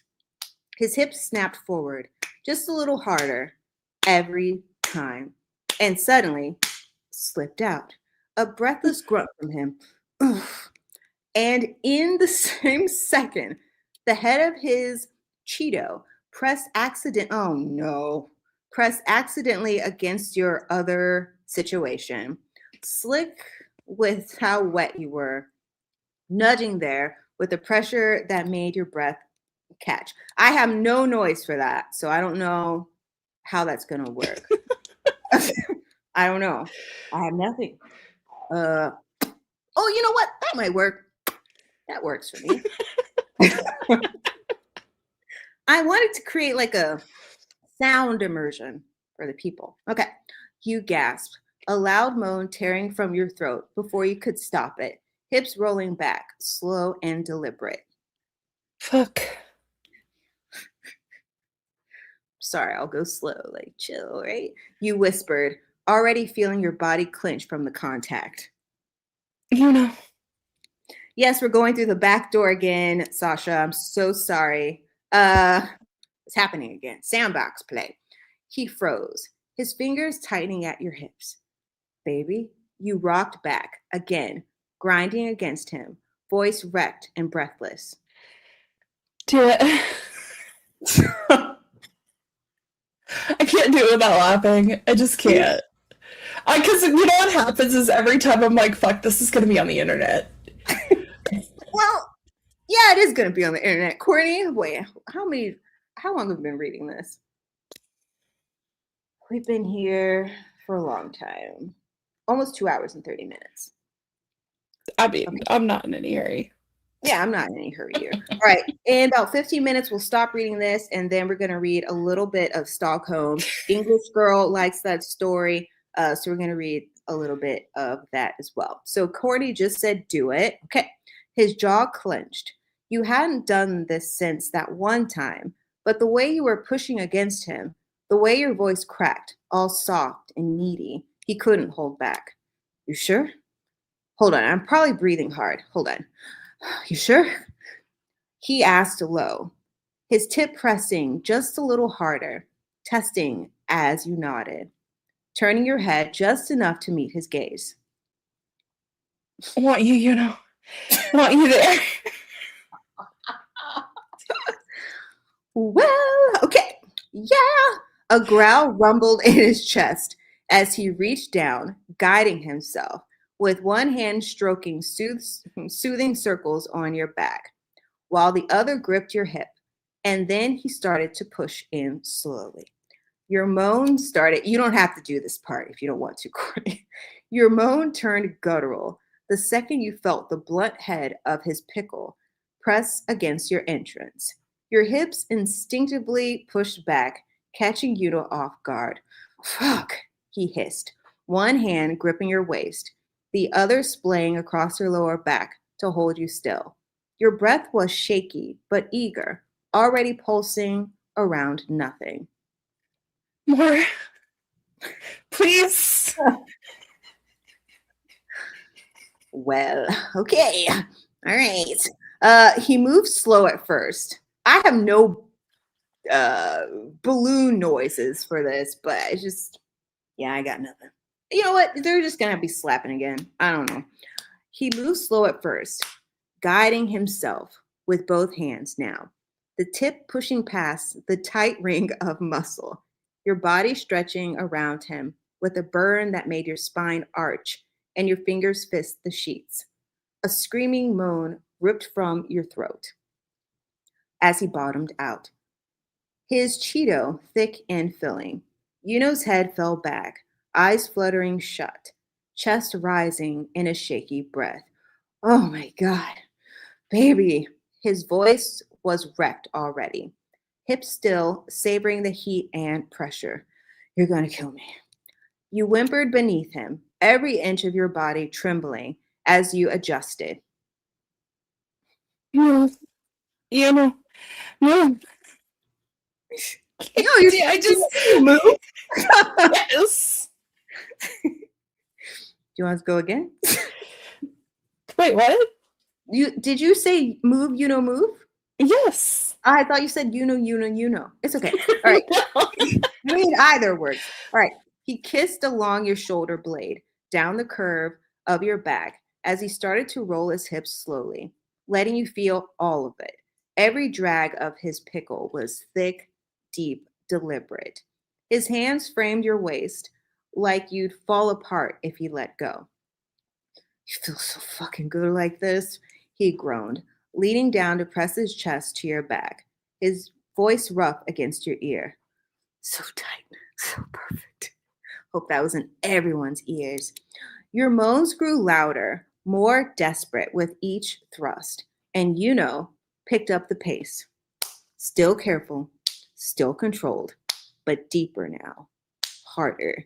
He groaned every time he bottomed out, grinding into you like he was trying to brand himself into your body.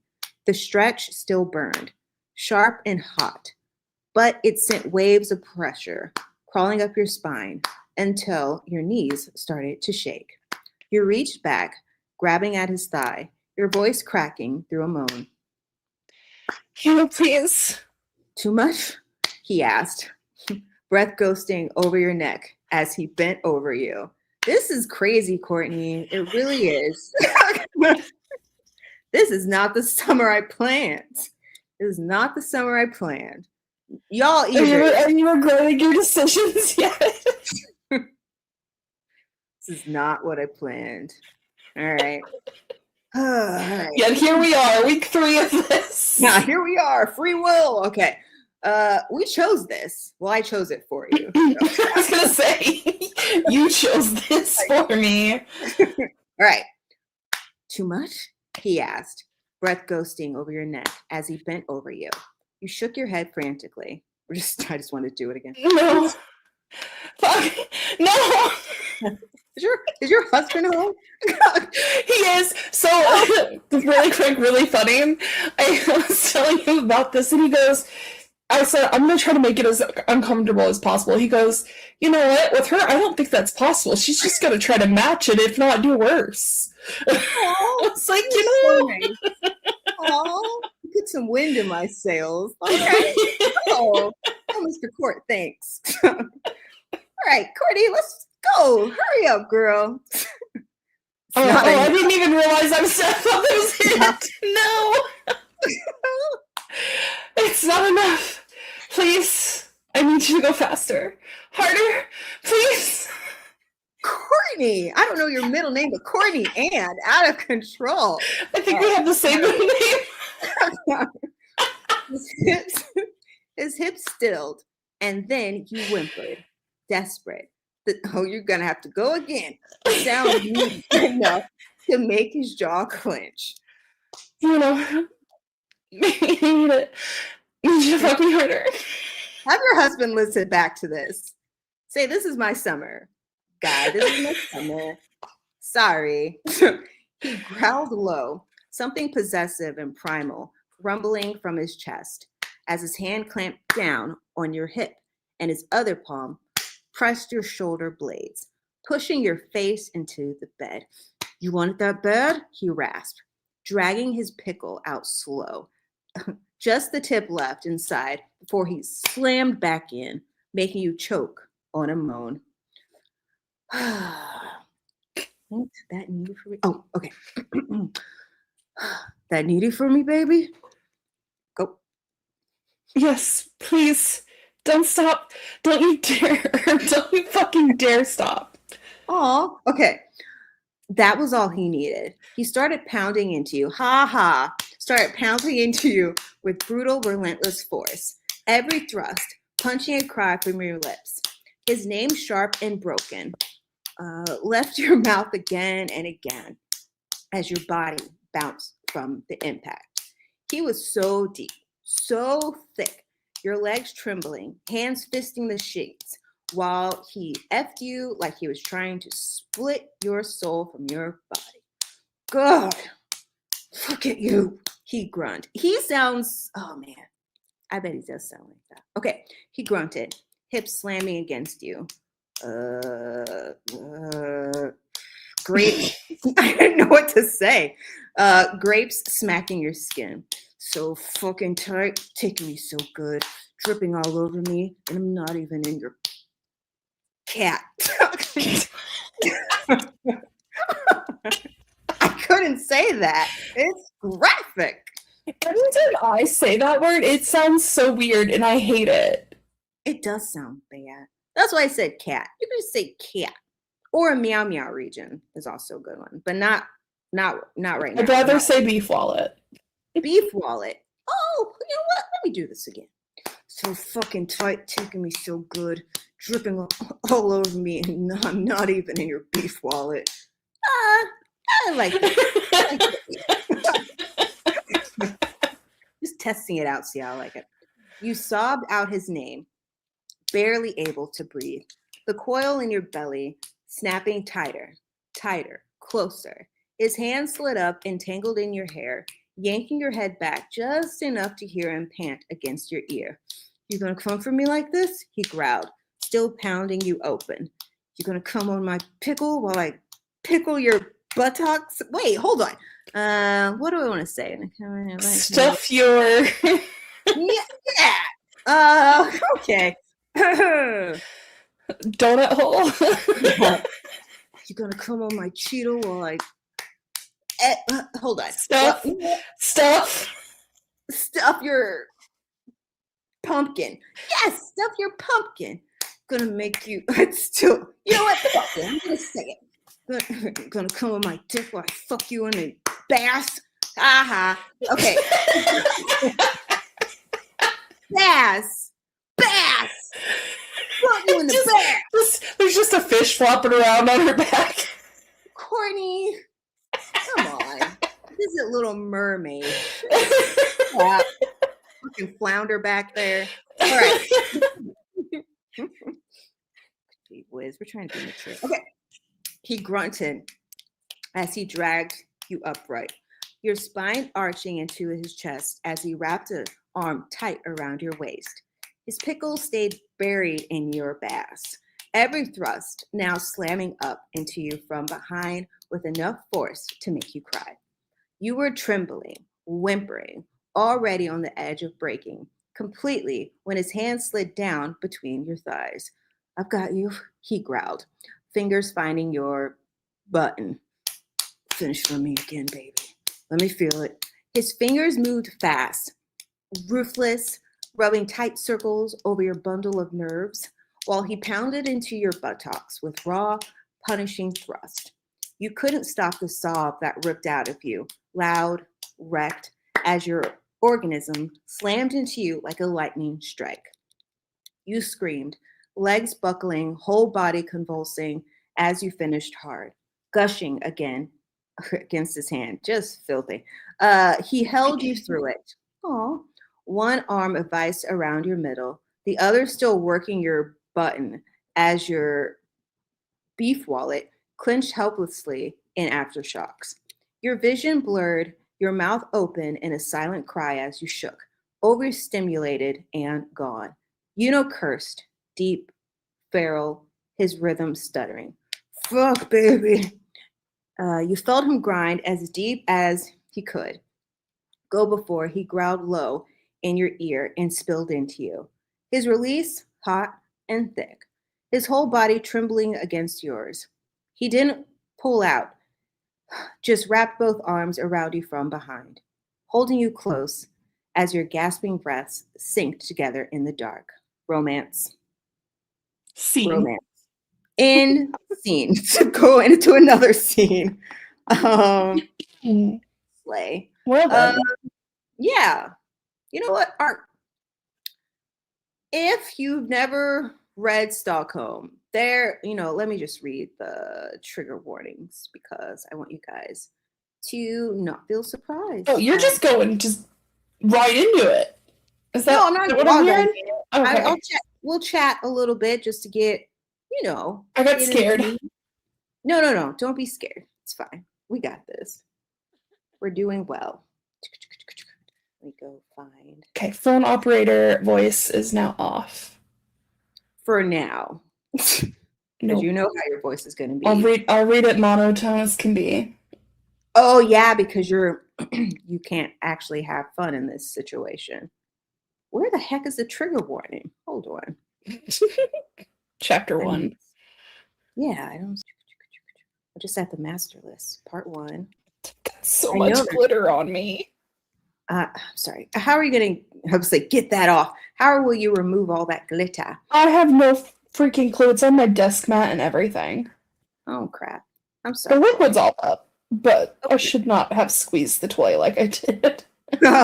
Weird. Pause. It was it was a little stress ball dinosaur, and it had like glittery liquid inside of it. But it was almost like a gel texture. Mm-hmm. Yeah, it just I thought it was fine. It didn't look like it was going to fall apart, but it did. I don't know how you're gonna clean that up either. I don't know. Let us know how that goes when you do finish when you are able to clean it up. You just had a glitter. You just had that on hand. Did you bring it for the show? It sits at my desk. What are you gonna do when you're at work? It's sitting in my empty teacup now, really flat and deflated. It's making me sad. Aw, I'm sorry. I'm sorry that happened to you. His name was Ralph. May he rest in R.I.P. trash. R.I.P. All right, I'm gonna read the trigger warning. I gotta tell you, it's interesting. All right, hold on. I just want everyone to be aware of what's going on. Is this the page? No, that's not it. Okay, there we go. All right, let me just read this. Summary, in which Yunho kidnaps you and enforces rigid, abusive rules under the guise of twisted affection and the reign of unpredictability. Your life is now in his hands, and he gets to play with it however he likes. And today, he deems you as ready to take the next step with him. Warnings, brace yourselves. Minors, do not interact. I'm so serious. Mean, mental stress, stress on the body, swearing, psychological unniceness, removing you from a place that you were without your consent. Captive reader forced to say, I love you, conditioning, bad methods of control, mouth things, both male and female getting that done, face exploration, finger exploration, mouse button stimulation, spitting, use of names, papa, dolly, ungrown adult, good girl, unprotected, party time, little Debbie cream pies, overstimulation, organism denial, pushing you to the final peak, but you don't get to finish, brief aftercare, subspace, slight non-con, dubcon, I don't know what that is. Reader has hands tied for most of, not all the fic. She did. Size difference, I'm sure there's more, but holy cow, this is depraved. And it is. And it is. Now we're going to go into a depraved scene. I'll be again. You'll be YN, and I guess I'll be Mingy as well. All right, so let's go into the scene. Courtney doesn't know about. All right. Well, if it's those two, I definitely know about it. Well, you do, and it's going to be interesting. We are reading on Fiance's internet. We are doing that indeed. All right. Yeah, I'm not telling you. Okay, hold on. Okay, where do I want to start? Okay. Guilt rises in your throat when you realize, as you were picked up by Yunho, you had dragged your nails down Mingy's skin. Another thing to apologize for. But then you almost don't want to, as Mingy shoves himself deeper into you, hitting your already battered cervix too. Your body shakes uncontrollably as a huge wave of pleasure builds within you. You tap Yunho's thigh to warn him that you're close. Man, she wants to finish, he says in such a mocking, demeaning tone that it makes more tears fall from your eyes. Should we let her? You desperately look at Mingy, pleading with him, silently. He groans, throwing his head back, when you accidentally clinch around the both of them again. Oh, shoot, wait, you know what? Never mind. Wait. I thought I picked the other scene. Never mind. We're just going to keep going. Around the both of them again. Yeah. Oh, sorry. Yeah. Fudge. Let her finish. She's been good. She has, hasn't she? Yunho kisses your cheek, almost lovingly. All right, doll. Finish for us. Come all over our Cheetos. Both of their thrusts increase in power and speed as you shriek from oh, I know where I am. Okay, never mind. And you shriek from behind Yunho's hand, loud enough for it to be clearly heard. You grip his wrist for dear life, and your other hand finds and holds onto one of Mingy's. The raging fire that has been burning and building within your lower stomach finally breaks, engulfing your whole body in torturous, intensely pleasurable waves. And if you're like, what's going on? We're just enjoying this scene. Okay, we'll let you know. Mingy is on the bed and he's on his back and she is about to play. She's playing piggyback on Mingy. And Yunho's like, I too want to play piggyback. So he's behind her while Mingy is under her. So you can get the picture of what is happening in this scene. Okay. You double feature. Yes, a double. Oh, wait. They went to Paris. Oui. That's where they went. They're in Paris right now. Okay. You scream even louder, your body convulsing and shaking more than an organism has ever made you do so before. You're able to register Mingy pulling out of you surprisingly fast, quickly followed by Yunho. But you barely realize how much more wet you feel, as well as Mingy's lap underneath you. But you can't really focus on that at the moment. Yunho takes his hand away from your mouth, and you gasp for air, screaming and crying all at once, desperate for this intense organism to be over quicker. Mingy taps the head of his Cheeto against your bundle of nerves, and you are so dangerously close to swearing as it reignites another powerful wave of pleasure. He groans loudly and lifts you up enough to easily slip his pickle back into you, this time gliding his full length into you again. You cry at the overstimulation, but he doesn't move. He simply just lets your cat clench and spasm around him as it needs to, just trying to help. Okay. Well, that was dialogue that was missed. Okay. Yunho eventually lets you go limp in his arms and carefully guides you to lie back down on Mingy so you can let the organism pass. Mingy wraps his arms around you again to ground you to him, rubbing your back again, murmuring soft praises. You're not sure how much time goes by, but to you, a minute seems like hours. In reality, it's probably only a couple of seconds of relative peace before Yunho spoke again. Oh, doll, you shouldn't have done that. Your body instantly goes into fight or flight mode, and you sit up a little, wincing at the slight pain of overstimulation, feeling Mingy's Cheeto throb inside of you as you turn your head to look at Yunho. Aw, your voice breaks, eyes wide in fear. Mingy notices, looking between you and Yunho, but Yunho just laughs quietly, squeezing your buttocks again. Didn't know you could squirt, doll.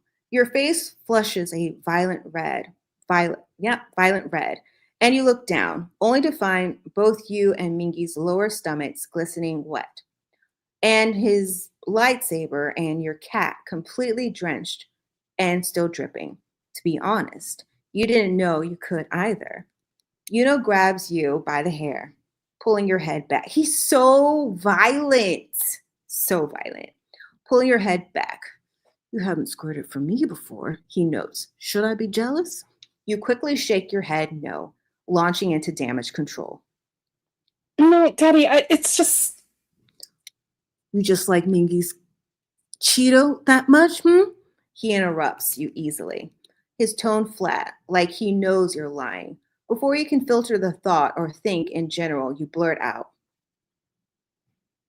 Both, Daddy. I like both of your lightsabers. In the brief but tense silence that follows, only your quiet sobs fill the air. You're horrified.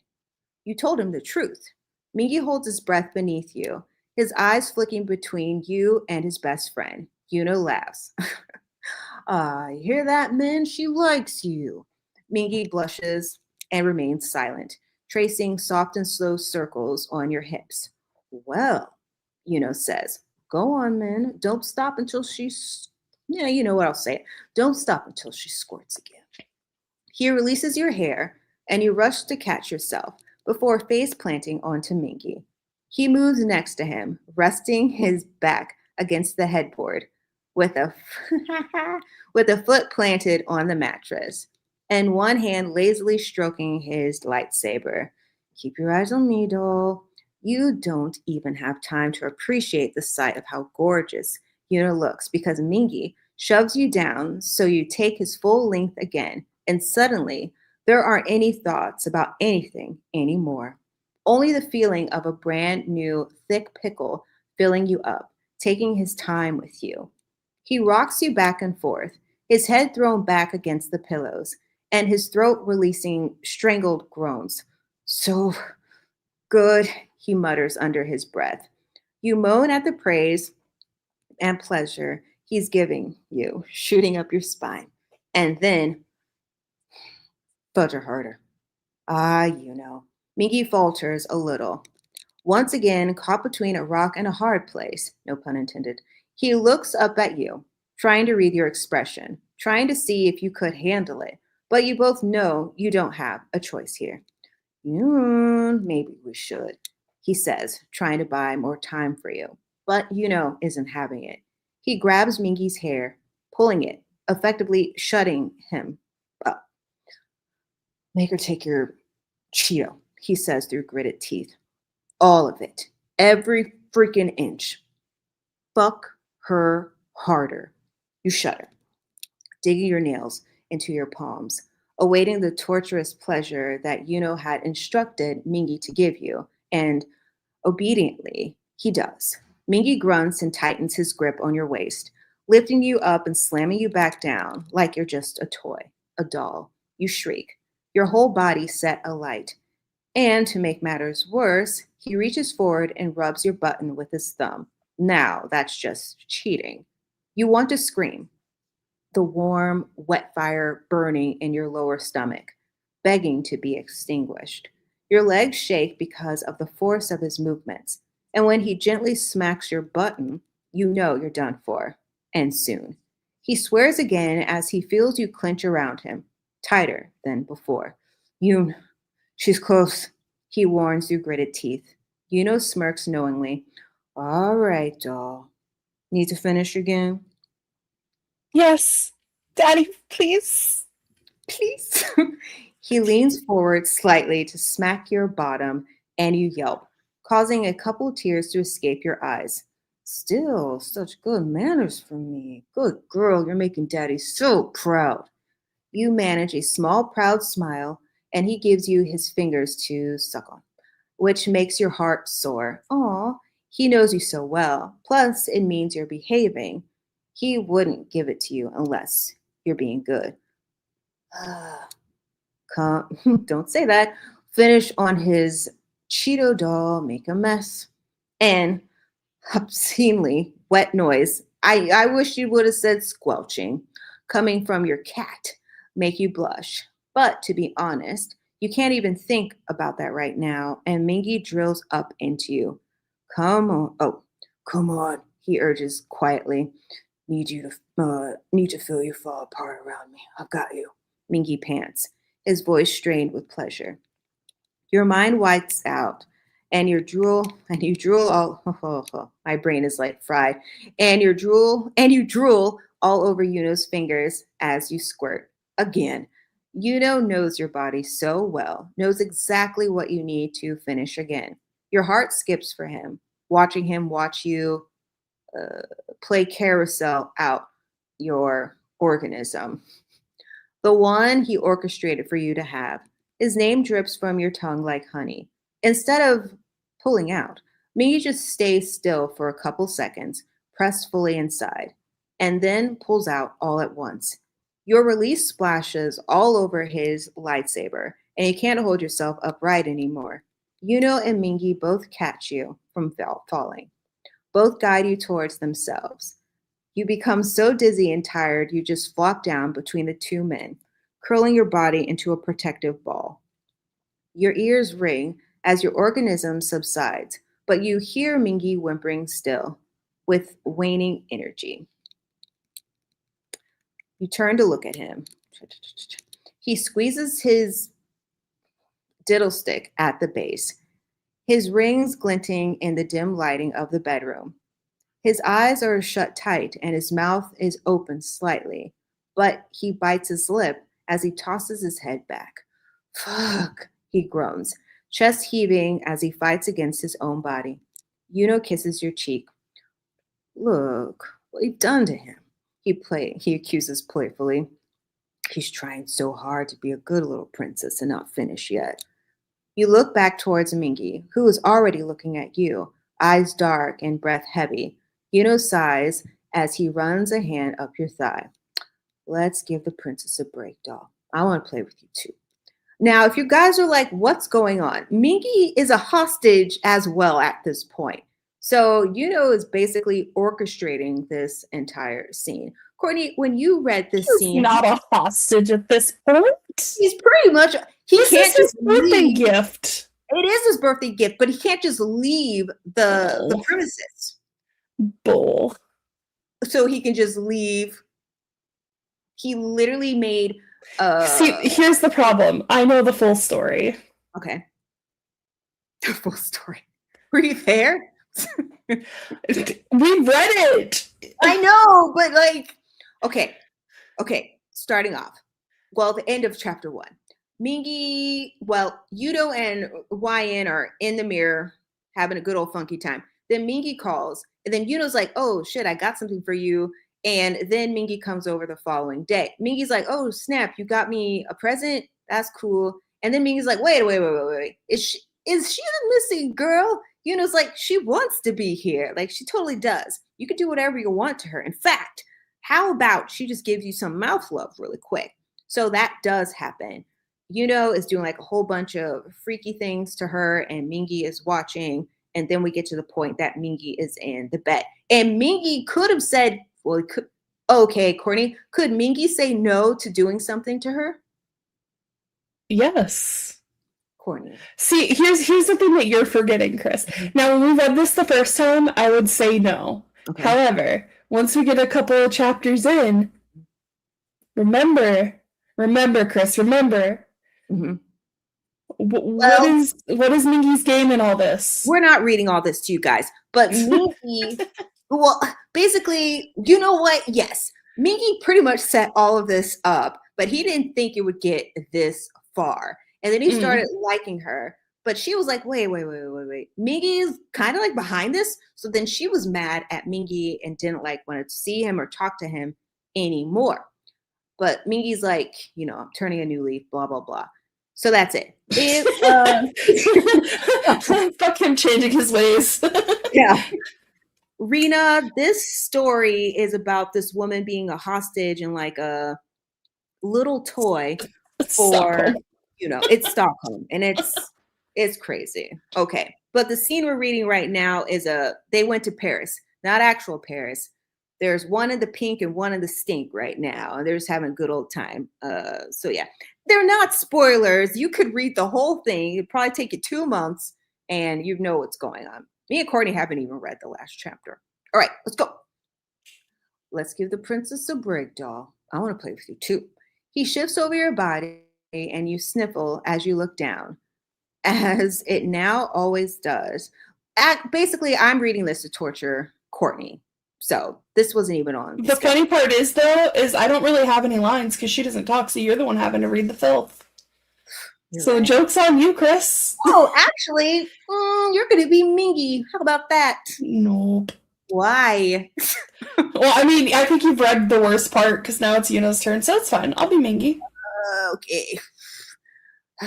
As it now always does when faced with Yuno's lightsaber, your beef wallet throbbed at the sight of it, just like Mingy's had. His diddle stick slips inside of you easily because of how rainy you are. He groans quietly, taking his time to feel you wrapped around him. Still so tight, he admires, gently gliding in and out of your cat. Your nails dig into his biceps, but he, thankfully, doesn't mind. His hair hangs slightly over his eyes, but you can tell he's looking at you. So you pout up at him, flashing your doe eyes for him that he likes. He rewards you with a deep kiss that you smile into and a slow rolling thrust deep into you. You moan into his mouth and your legs wrap around his waist. His movements are fluid and lazy, unlike the usual rough and hard ones you're used to from him, making sure every single inch of him is felt. Your breath quickens after a few more slow rolls like this, the same overwhelming feeling building up once again. And he's so attuned to you that he knows. Finish for me, doll. I want to see you soak my Cheeto too. Your back arches at his words, and before you know it, the coil in your stomach snaps, and you do what you do best, obey him. He groans happily, making your cat fight off his Cheeto for a couple seconds before pulling out and watching you water gun again. But for him this time. You choke on your spit and moan gutturally, body covered in sweat and your own juices. Yunho drags the length of his lightning rod up and down your folds, tapping the head of it against your mouse button to evoke more out of you. Your body twitches and your eyes roll back, your whole body thrumming and twitching. His eyes flick over to Mingy, and his jaw ticks ever so slightly as he stares down his best friend, still maintaining eye contact. Yunho shifts back a little bit and raises your hips up. I thought this scene was super hot. It really is. I was like, damn, okay. Love to see it. And raises your hips up to meet his. Hold on, let me my mind just process all this stuff. I need a break because that's a lot to deal with. How dare you break right now, ma'am? I'm sorry. I knew it was him. My gut was telling me something with Mingy was off. This might motivate me to continue reading. You should keep reading it. It's really good. I really like it. All right. This ends freakily. All right. Raises your hips up to meet his mouth. And once his mouth is on your mouse button, you almost lose it. He looks back at you for a second, but keeps his eyes on Mingy. This was so freaky. Him looking at Mingy while he's nose deep in the Grand Canyon is just wild behavior. Just wild. But keeps his eyes on Mingy for the rest of the time. Who swallows nervously. Yunho sucks on and laps your mouse button until you're crying, which doesn't take long, and then adds 2 fingers into the mix, curling them deep inside you, pressing on that spongy spot that he knows the location all too well. Without a word, he makes you finish hard for him again, squirting into his mouth, soaking the lower half of his face and his fingers. You gasp for air as your head swims and your vision blurs, and he graciously holds your hand to help ground you again as you come down from the high. Finally, he looks back at you and softly, I need a moment again. It's too much. Yes, Barry, it is very freaky. Yunho is insane. Yeah, he is. Barry, you haven't even read it. We read it for you, Barry. Okay. Okay. Okay, he's licking your stuff. I'll just read it again. Finally, he looks back at you and softly licks your folds and your mouse button, cleaning you up and kissing your inner thigh before moving back up to kiss you. He tastes like you, and you melt. After a few moments, he breaks away, kissing your forehead. My good girl, he breathes, and you melt even more for him. Think you can help Mingy finish too? He's been so good and patient. Helped you finish so many times already. You whimper, not wanting to be selfish, but also really not wanting to finish again. Yunho seems to understand your dilemma. He kisses you again, reassuring you. Just help him, doll, he whispers. Let him use you one more time. You shiver, nodding in surrender. Obey. Obey. Yunho moves off of you, gesturing for Mingy to take his place. You follow Yunho with your eyes, not wanting to look away from him for a second. Bingy taps the head of his lightsaber on your mouse button once again, and you jolt. All too easy, he slips inside. Something deeply hot in your stomach ignites as his length presses against your womb entrance again. This time, you know what it is, and you're desperate to keep it at bay. Yuno holds your hand, squeezing it and kissing your knuckles as Minky starts plunging into you again. Once again, Yuno doesn't look away from Minky, but you can't tell what he's thinking at all. You whimper from the painful pleasure and try to focus on anything else. Minky grunts, his grip on your waist almost bruising. I'm close. Don't worry, he says softly.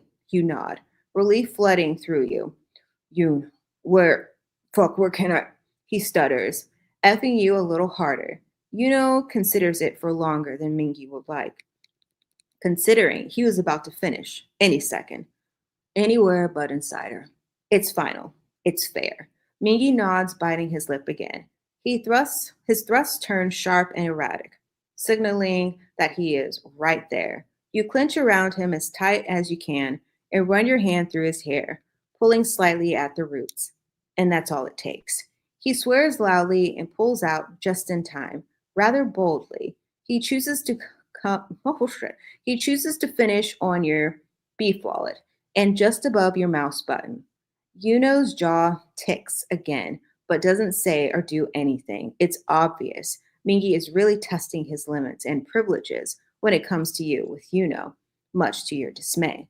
You don't know what he's capable of. But once it's clear Yuno doesn't intend on raising hell upon either of you, you allow your body to relax. You welcome the emptiness gladly, thankful for a slight break. Mingy collapses next to you to catch his breath. You look over to Yuno, mentally preparing yourself to take him again, and you summon the energy to reach for him. Instead, he catches your wrist and stops you. The rejection hits you like a brick. He must have seen the fear in your expression because he brings your hand up to his lips and kisses your knuckles to reassure you. I'll fill you up later, doll, he says simply. You try to make more of an effort in case this is a test, struggling against his grip only for him to dig his nails into your wrist as a warning. No. The way he says it cuts through you like a machete. It's so final you want to curl up into yourself and cry, telling you off like a misbehaving puppy. Did I do something wrong, Daddy? Oh, you sound so cute. Okay. You ask meekly, afraid of the answer. He pauses as he looks at you. And just as you're about to start panicking, he smiles like nothing was wrong in the first place. Not at all, baby. We should just focus on our birthday boy for now. Mingy perks up as he's indirectly mentioned. Why don't you start cleaning him up, baby? I'll go grab a towel. Okay? Yuno strokes your cheek. Okay, Daddy. You hum, looking up at him dreamily. He loves to see the blissful, foggy haze that settles over your eyes after he does you. Yuno lets himself hold eye contact for a second or two longer before tearing himself away, getting up to fetch a towel from the bathroom. Once he stands up, you're already following his orders. You manage to get yourself up and shift down the bed, placing your mouth back on Mingy's situation. He winces from overstimulation, but lets you continue. One of his hands cups your cheek, his fingers in your hair, and you temporarily allow yourself to melt into his touch. It's both weird and nice to feel someone else's touch after so long. You almost hate yourself for thinking that, but it's true. Change can be good, just as long as you know who you belong to. You wrap your mouth around the tip of his Cheeto and suck very lightly, only trying to clean him, and he struggles to keep a groan inside. Mingy drapes an arm over his eyes, tightening his fists whenever a shock of pleasure traveled up his spine. Moments later, Yuno comes back, fluffy towel in hand. He gently guides you off of his friend and puts a warm towel in your hand to clean off his lower stomach and thighs. Mingy's eyes flutter shut, almost growing heavy. Once you deem him clean, you look up at Yuno obediently, awaiting further instructions. He takes the towel from you and cups your jaw, tilting your head up a little more. Good girl, he murmurs, against just he murmurs lips, just centimeters from yours. And that's where we're gonna stop. Um, Truly a great story. Yes, very much so. Very freaky indeed. Courtney, how did you like reading day? That's interesting. It's interesting. It is interesting. Yeah, so a lot of visuals today. So we're gonna finish the rest of not dangerous, devilish next week. We don't I would say we like read half of it. So it'll probably be like maybe an hour and a half next week. And then after that, it'll almost be comeback time. And I kind of want to go back to the original show format where I do PowerPoints for you guys. And we're just going to review the bedroom styles of the members. And I'm just going to add Zodiac stuff back in there. I've extended what the guys would do to you in the bedroom. And again, this is obviously all my opinion, and we don't know how they get down in the sheets. And don't worry, Courtney, you can still read things off the PowerPoint. I'll make sure that it's good for you to read. Tomorrow we're getting something from the guys. It's going to be a question mark, so I don't know what it's going to be. None of us know, but it will be exciting to see that. As usual, thank you so much to the Patreon and the Discord for all of your love and support. I really do appreciate you guys, and I'm not just saying that just because, but like we make the AT's environment like so fun and like less toxic. Like we can say whatever we want and it doesn't matter, which I love. So yeah, thank you so much. We're going on year 4 and all the times. Chrisney, yes, Chrisney. Thank you again, Courtney. Thank you, Barry, for being a moderator. And we will see you guys next week. Bye.